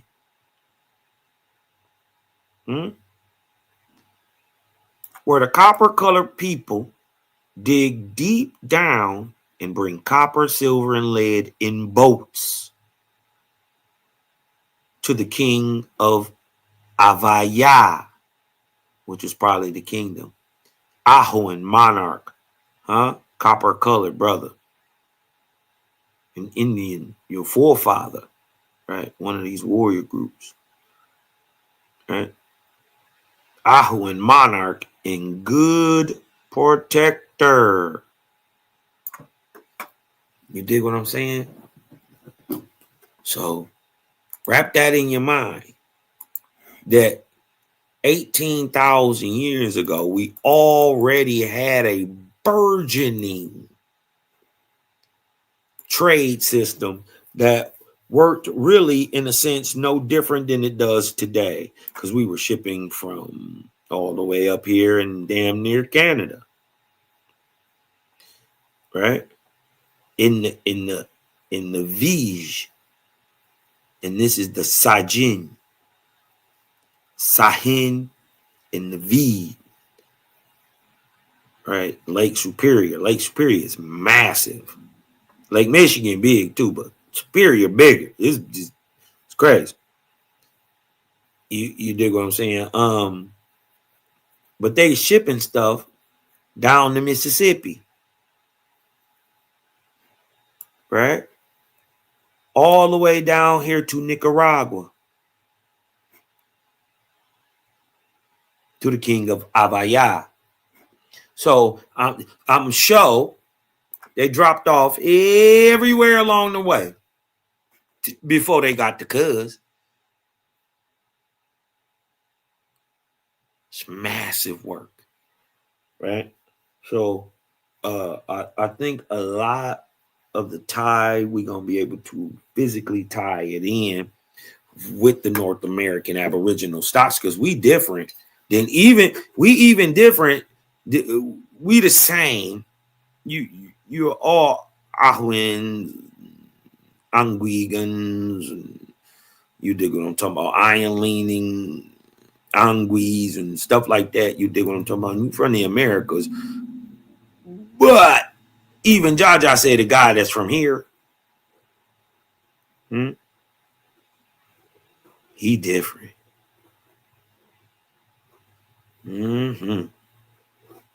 He different from up here, even from different from the people right here in the islands, and you dig what I'm talking about, and even Mexico, and even though we all come from this place, remember the oldest name is Guatemala.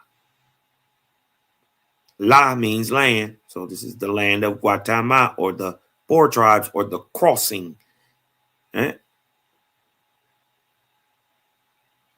People migrate south and they migrate north.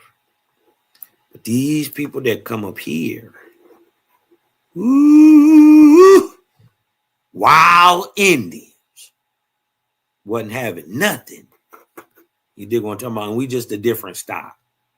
It is what it is. We different. And especially in the way we act.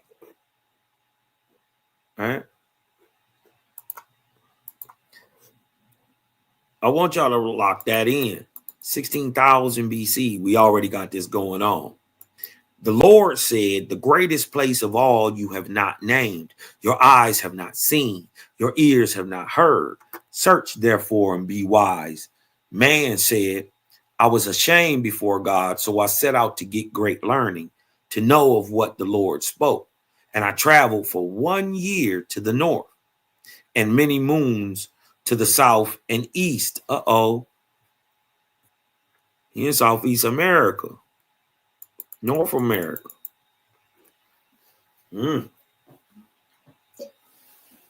So basically, I went to the D. You dig what I'm talking about? I went down South Mississippi and Louisiana and Alabama, and then I went over to Southeast and all that and visited everything down there, South Carolina on down, Virginia on down. You dig what I'm talking about? Basically, that's what he said. I came to Chicago, to the D, St. Louis, Philly, New York. Then I came on down to the East Coast, Southeast. And I traveled for 1 year to the north and many moons to the south and east. And I found a rabbi or a father of great learning, both in books and spoken words, and many prophets of the Lord in the great cities. So I inquired, saying, which is the greatest place of the Lord's chosen? And lo and behold, they answered the same as I had answered the Lord. Then I came to the city of Tazunqua, a place for the yearly dance in the valley of Anausi. I don't know where that's at. Don't hold me to it. I don't know. Right? But we do got a whatchamacallit for it.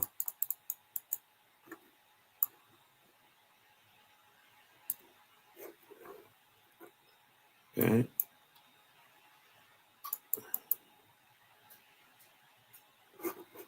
Look, it said the greatest place of all you have not named. Let's go see what 420 say. In another place, described this country seems to have been inhabited first in Central or South America, and to have embraced South America, Mexico, Texas, and the western Mississippi, from which a canal extended to Lake Superior mines. Further research now shows that these wonderful people also extended over a part of the Tennessee and Ohio and part of Kentucky and a large portion of Kansas. The extent of the country inhabited by these sacred people shows that not less than 4 million could have occupied it. Right? He said, and I asked the same question for the chiba, or the desire that comes of inspiration within me, desire to make a record of all things valuable. But alas, I got no other answer. I got no other answer than my echo of my own words. Where are my chosen? Huh? Where is the greatest place of the mound builders? You have shown me the Ahuans. You showed me the copper-colored people. You showed me they great cities. Huh? You showed me the fighters. Now show me the scientists and the spiritual men. Show me them. Show me the great ones for real. Huh? Where is the greatest place of the mound builders? You have shown me the copper-colored racers. They're great cities. Listen, they already 16,000 BC. They already got great cities and kingdoms.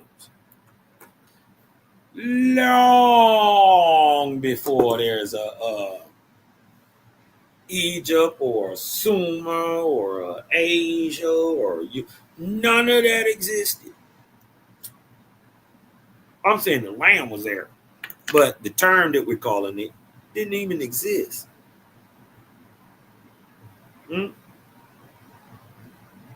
But the greatest of all you have not shown. Huh? Man answered, I do not know, O Lord, tell me. Now see, this how you supposed to question. Now you've been questioning me the whole time, nigga. Now go ahead and give me some information, cuz I don't know. Right? Because I really, was really puffed up on myself, and I thought the niggas, just modern niggas, kind of like we was just the best. But I keep forgetting we aboriginals. That means descent over the originals, not the original. Huh? You keep showing me the niggas. That's what he said.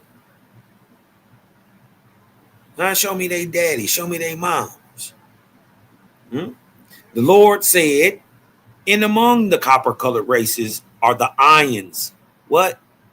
The little sacred people. They were short, but super advanced. Wouldn't you be? If nothing is balanced all the way right till you make a nigga, an aboriginal, you dig what I'm talking about? If you don't got the perfect amount of savagery and the perfect amount of spiritual ability, yet breed it into a people, right? Well, then those two traits sit in two different people. You'll have a spiritual people and a warrior-like group. But when you mix them, watch out, we run New York.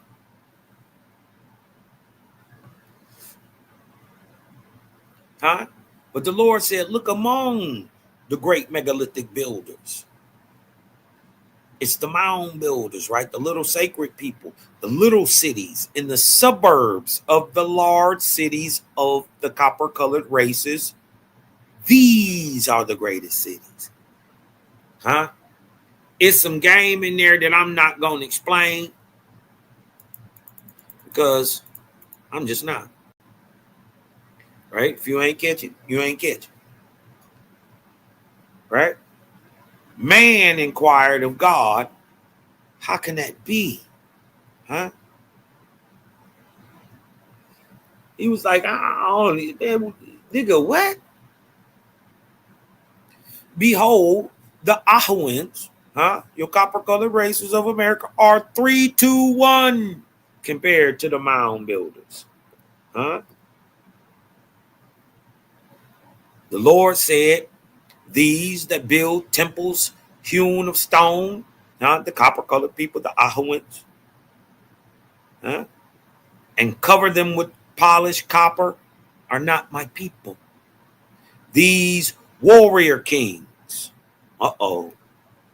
that fortify their cities with soldiers are not my people. Listen up, America. They are not great. But my chosen are those who live in mounds. But what y'all didn't know, right, is that the mound builders also built cities with wooden walls and clay walls. Watch this. Hold on, let me pull up something real quick.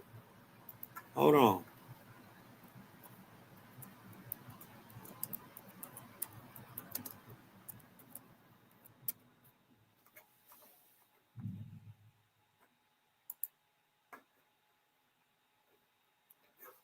Huh?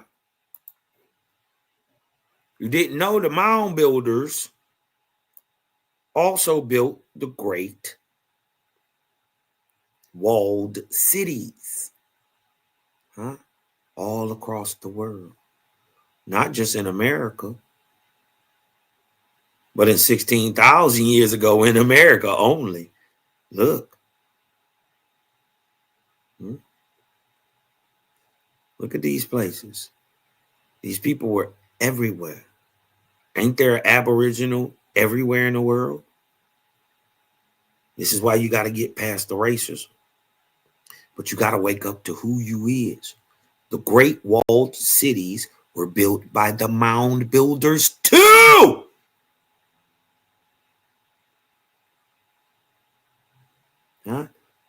Ones out of wood and clay that we be seeing. Ones that be built on top of the other, on top of the other, on top of the other. Walled cities.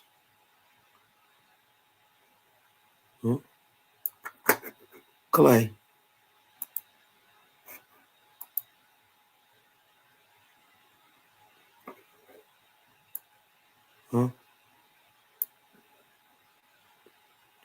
Walled cities with,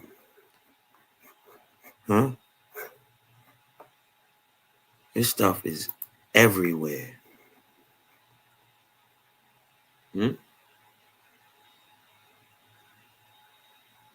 ain't built this. They just maintain this.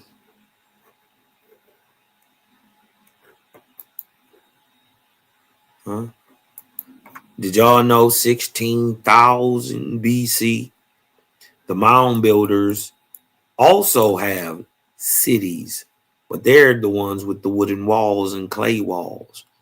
They are the greatest of all people. They do not dress in gaudy colors, nor ornament themselves with copper, silver, or gold. They are the people of learning. Remember, the other people are warring people. They survey the way for the canals. The Ahuan just builds them. They find the square and the arch. 16,000 years ago. Ain't supposed to be no Euclidean mathematics yet, Cosmon. What do you mean they're finding the arch and the square? Keep telling y'all wasn't dumb. Don't let these people tell you your history. They lead the copper color races to the mines. Uh-oh, ain't what they told you, right? The people who continued to mine after the people who actually knew how to find it after they left, those who had the technology kept it. Everybody else didn't, right? So the people who would have even had the knowledge of getting the ore out the ground couldn't have written it down, told you about it. So the science died out with them. But the more important part is they couldn't have even had the mines or found them without the mound builders. This is why they say they're the greatest, because they are the people of learning, not the people of war, right? The greatest of the great things left over by our Ahuan forefathers, our copper-colored forefathers, were taught to them by the great people of the sky and earth, or Ma and Ya, the Ions, the mound builder, the she stock of the Americas. They are our mothers, in a sense, spiritually, physically, genetically. They would be the X. Y, while the copper-colored races and mind you, these is big niggas. They come in all sizes, but they come big too. All right.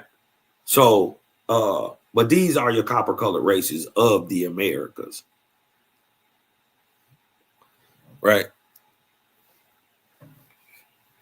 They couldn't have found a mine without a mound builder.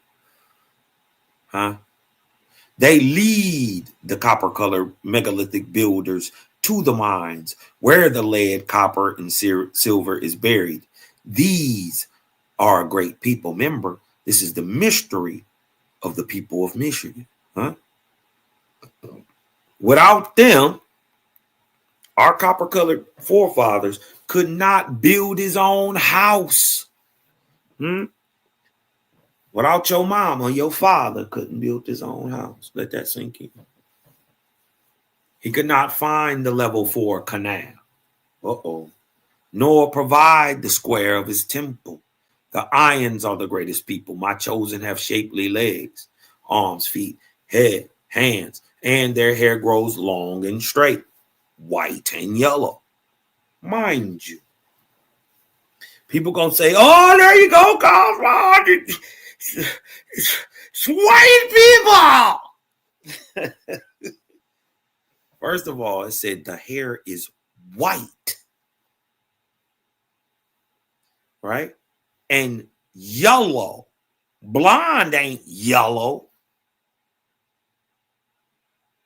The people more in the Andaman Islands and the Pacific Islanders, their hair is more yellow and they're melanated. In fact, didn't say blonde, it said yellow. I've only seen one people with yellow hair. They're called Melanesians.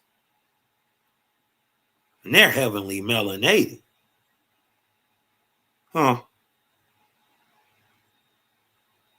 But white hair, ain't nobody got white hair. What if the reason you actually get white hair is proof of an iron genetic, and you don't get that till you old and mature? What if that's why it happens, though? I'm saying, because there's very few people who are born with white hair. And even they niggas. Don't make me prove it. Y'all didn't see. Well, I'm not even going to go into it.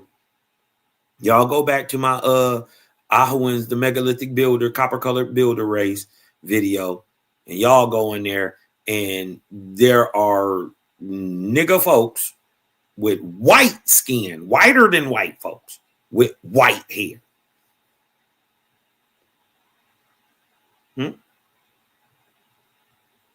The only people on earth that got white hair are so-called blacks. Let that sink in a second. And just like Owaspy say, when they talking about the Ayans, they are not talking about modern Europeans. Why? Because Owaspy say modern Europeans are only 2,000 years old. And we are in 16,000 BC right now. Teaching them how to build the canals, how to build the temples. Because the Ahuan, listen, right? Because the copper-colored race is of all shapes and sizes and of all grades and judgment and of judgment. Right? The copper-colored race of America and come in all grades and judgment, even down to the ignorance of a beast. Behold, he is bringing forth heirs of darkness.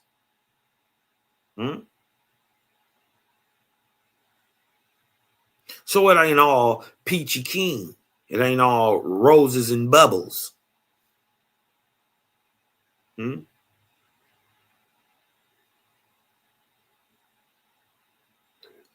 Well, if these is your forefathers, Cosmon, how do you get to be the most beautifulest people on the earth? Remember what's the point of the time we are in. 16,000 to 13,000. Apollo is to do what? Bring symmetry and beauty to man. We are in the 7th era, y'all. This is the present time. We talking about the 5th.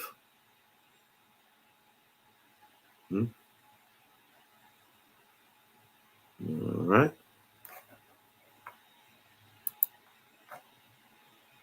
Let's get back to this. And I'll probably just bring out some more later, man. It says, come to the Lord, O you who are chosen. You have built houses and temples for the Ahuans. But of what avail are these things? Behold, they are at war. Right? So you got a warrior class of people fighting everywhere. And you got a highly technologically advanced people going on all at the same time. I'm saying the American Indian is a result of the mix of those people. Who are the originals? This is why you are aboriginal. Watch this. The Ahuan, behold, they are at war, tribe against tribe, nation against nation. They no longer listen to my rabbis or the priest of my chosen. Go now. You shall build temples to God. Right? Remember, we showed you that little slab with the bull horns and all that stuff. This is what they talking about. Them places was massive enclosures and things like that, but they didn't live there. They just visited these places, right? At certain times. And then the Ayans inquired the meaning of God's word. The Lord said, for a long time I have prophesied through my chosen, the mound builders. But now I will raise up prophets among the copper-colored races. Now I will raise up prophets among the Ahuans, the copper-colored race. 16,000 BC. This is the temple you shall build to the Great Spirit and his kingdom in Aden. Watch this. Funny, Aden is the Algonquin word for sky or heaven. Watch this. Aden, watch this, is both the Chinese and Algonquin name for sky. Didn't I tell you? Phoenician said Adin. The modern Hebrew, however, is Shachak, or Avin, or Avin, is the mythical Hebrew for the undefinable place or idol or sky. Some scholars trace the English word heaven, which looked like a mix of Hayden and Avon. Some scholars trace the English word heaven to the same source. Galgal is a condition of the mind. Hold on. We ain't got there yet. Right? This is the temple you shall build to the great spirit in his kingdom in Hayden. There are two peoples before my judgment, says the Lord. The one that does not hear the voice of God or know him, right? But the other people know me and endeavor to obey my commandments, hence chosen. And God was weary of laboring for the Ahuans, for they went more after the way of darkness than light. And the Lord called away his guardian angels, leaving the Ahuans alone for a season. And spirits of darkness came upon them and obsessed them. And in that same time, the Lord caused this chosen to display the mold of their thighs and their short shapely arms. And the Ahuans tempted them, contrary to law. So it came to pass that the Ahuan women, the women, boasted of their conquest, bringing forth heirs of more shapeliness. Remember, the whole point is to refine man to what he is today. Right? Watch this. Now, when these heirs grew to be men and women, behold, right? They had the gift of prophecy and of seeing visions and of hearing the voice of angels of heaven. These Ahuans, the copper-colored people, now can hear it like the mound builders. And they were called what? Anguigan. The same fucking word that the Algonquins called them, same word that the Algonquins and the Iroquois still call themselves today, signifying good-shaped men. Also right, meaning upright men, first of men. Angui. Now, mind you, the first people that we came in contact with were Spanish and the Portuguese, right? So when asking who that we are, it should be no mistaking or misunderstanding why the word Angui phonetically has the sounds of Negro. But remember, we're talking to Spanish and Portuguese people, right? There is no woe sound in Latin, period. The woe takes a double rolling R sound, right? So a woe would sound like ro. And this is where you get angui, right? Turning to negro because they're copper, brown, negro, negra, right?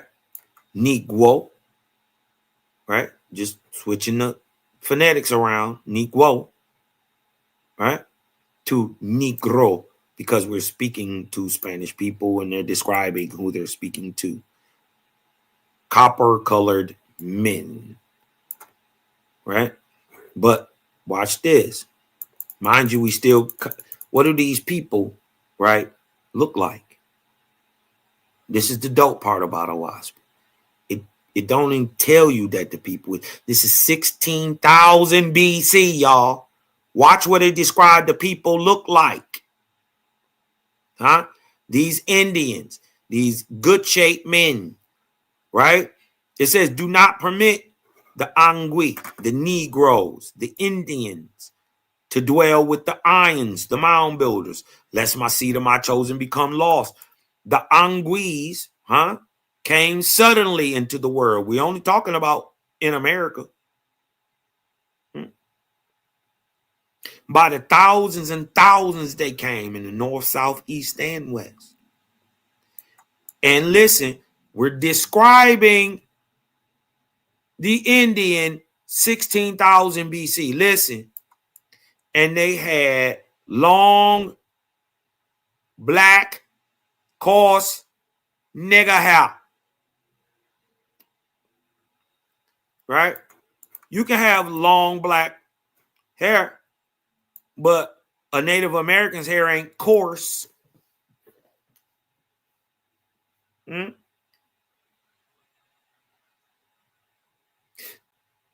Plus, they're Asian. They weren't in the Americas 16,000 BC. This is even before the Bering Straits.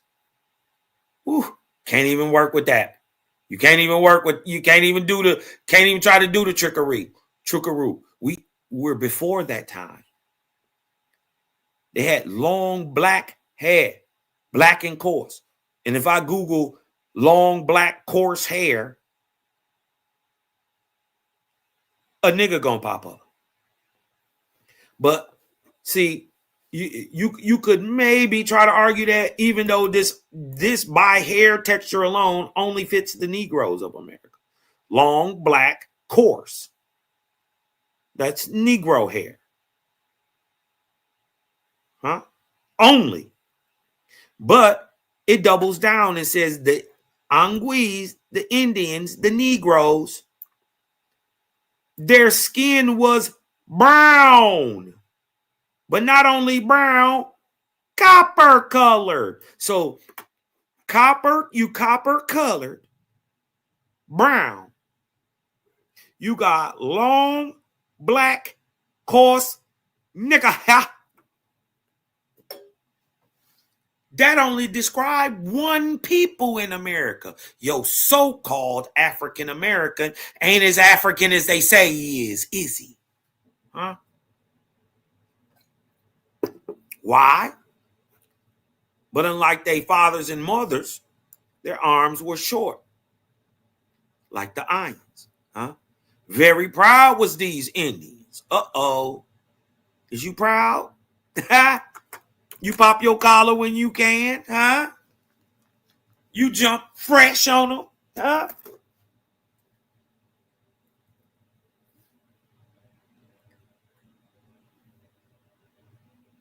Very proud were the Anguis, were the Negroes.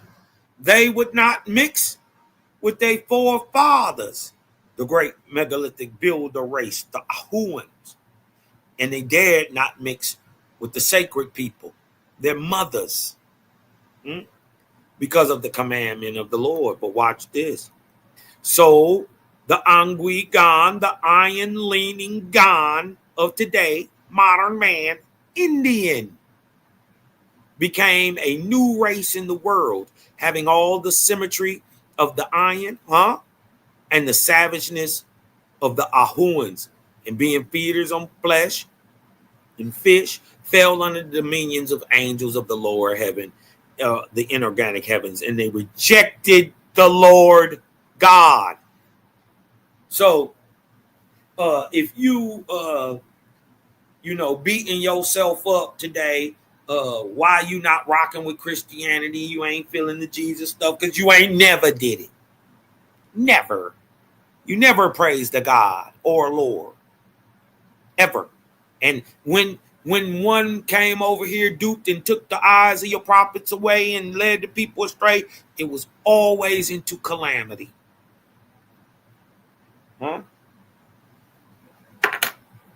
Facts. 1 second, y'all. All right. 1 second.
All right. So look what it say. They had long, black, coarse Negro hair with brown, copper colored skin that alleviates everybody in the Americas except the so-called Negro, black, African American, Indian, Aboriginal, colored. See, this is why they hide you through so many names, so you never look right up under your feet and realize that this is where you've always been. Very proud were the Anguilles, huh? The copper colored, you copper colored today, ain't you? All right. Well, they would not mix with the Ahuans, right? And they dared not mix with the mound builders. So the modern Indian, the Anguigan, became a new race in the world, having all the symmetry of the Ayans, spiritual symmetry, huh? And the savageness of the Ahuans. So not only will you be spiritually symmetrical, but you're physically symmetrical. So not only will you be physically the most beautiful people on the planet, huh? You will be the most athletic and most dominant, huh? Who are the best pugilists in the world? Who are the best fighters overall?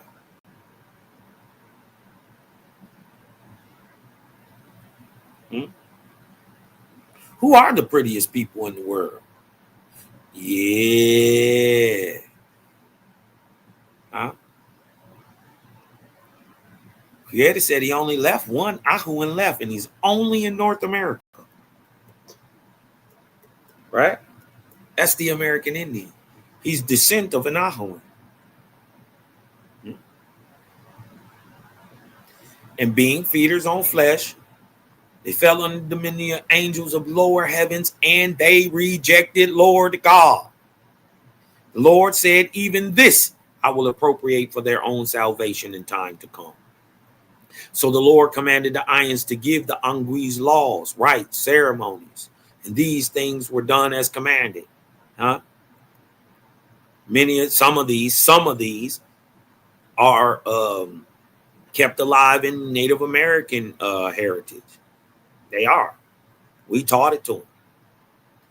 Then the angels of the lower heaven came, teaching the Anguis of the secrets of making eunuchs, huh, of their enemies, the Ahuans, the previous copper-colored large race.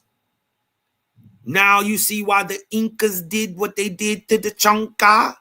This has been going on for thousands of years. The Ahuans with the long arms, huh? Our forefathers were big beastly niggas.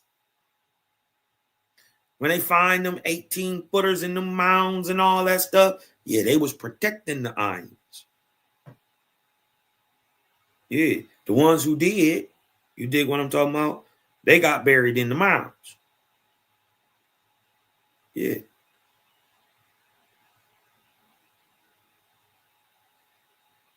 This is a key right here, that the Ahuans' arms are longer than their legs, or as long as. So I'll be thinking about stuff like Jacantopithecus. You dig what I'm talking about? And this is why I coined the term Homo gigantus, giant man, Ahuan. Hmm? Homo gigantus. Right? Well, look what he taught them, right? Teaching them how to make spears and bows with arrows and darts and fishing hooks and nets, and teaching them how to make fire, starting flint stones, teaching them how to cook flesh and fish to make them more palatable. That's why we some of the greatest cooks in the world. And look, and this was the first cooked food for man since the days of the flood. 6,000 years niggas didn't have no cooked food. Took niggas to come with the first word and the only word used for cooking flesh and making it palatable. Barbecue. It's an Algonquin word. Even the word barbecue is Algic. It's in the prior language, the Paleo-Algonquin.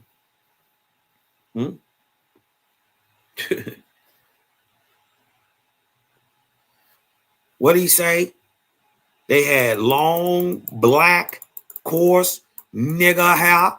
They was pretty. They was athletic.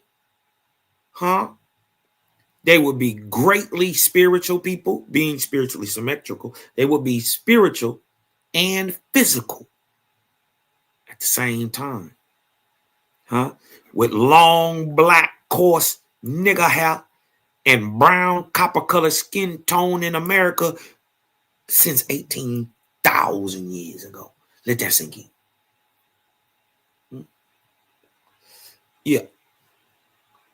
Yeah. This is why you Aboriginal. You dig what I'm talking about? I wanted to play. Hey, if y'all got something up out of that, man, throw me a little vortex in the chat real quick. We'll just keep moving real quick. You know, Cosmo, I keep pushing. I want to play a joint for you real quick. I want to play one of these joints.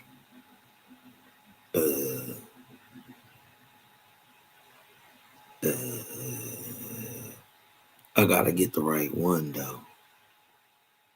I think it's. Hold on. Let me see. Hold on, y'all. No. Hold on. No.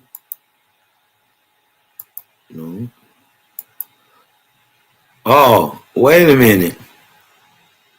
We did a lesson today on the Lord's third book, right? We did do a lesson on the Lord's third book today, right? I think it's only right that we play the Lord's third book. You dig what I'm talking about? Shout out to Cosmo Kev, a.k.a. Kev Capone. You dig what I'm talking about? Executive producing on this thing, man. This is the undergrads with that faith is flow. You dig what I'm saying? This is called the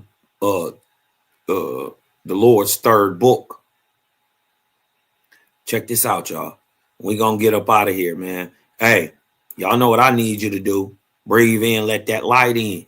Because I'm Cosmonian. Hey, the cloud kicker, Anakwakayiki. Huh? Big Aboriginal, huh? The cloud kicker. That's what that means, y'all. Anakwakaiki. It's my Algonquin name. It means cloud kicker. And it's only right. I think it's only right that we leave out, since we read the Lord's third book, that we leave out on the Lord's third book, man. And with that, y'all know what I need you to do. And that's breathe in, let that light in. Because I'm Cosmo, and I'm out.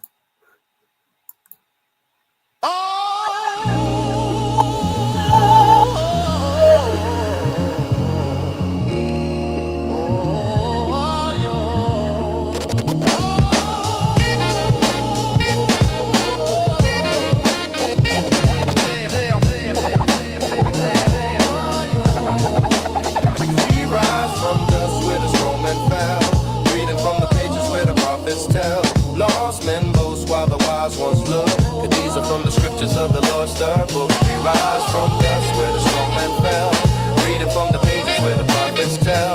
Lost men boast while the wise ones look. These are from the scriptures of the Lord's third book. In the ark of Rupta, the heavens wide, the Lord descended through the fiery tide to Guadama's land where the rivers bend, calling his children to rise again. He said, where are the hens, my sacred band?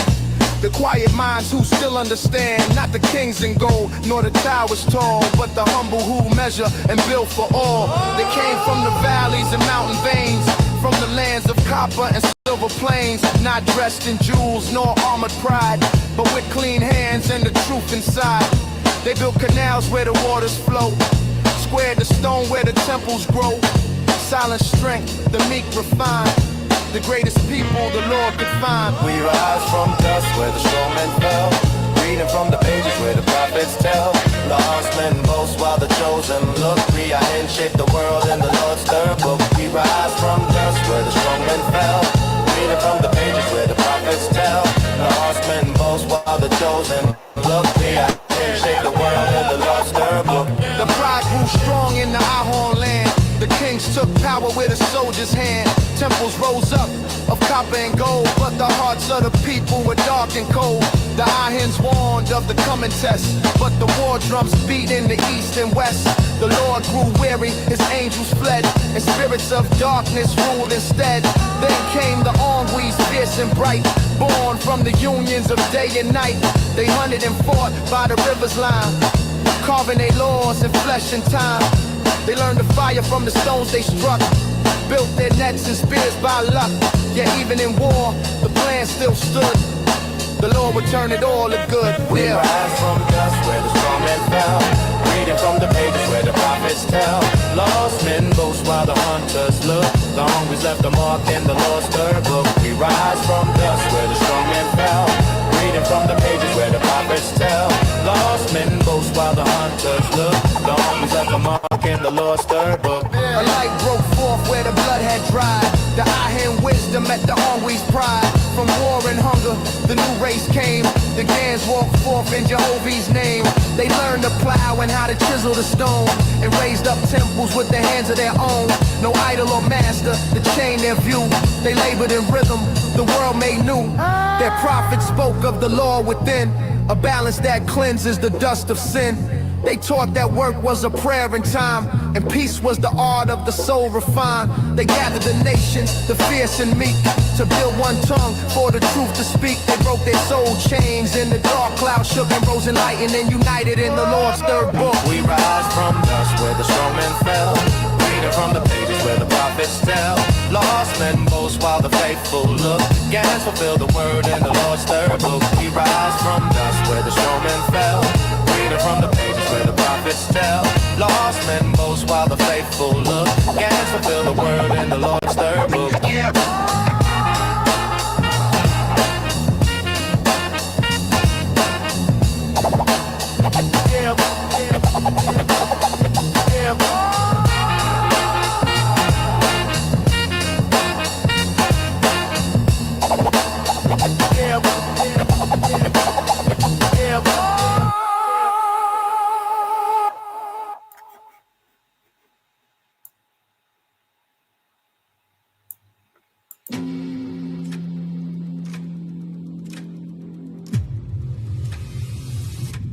We fight as a single, impenetrable unit.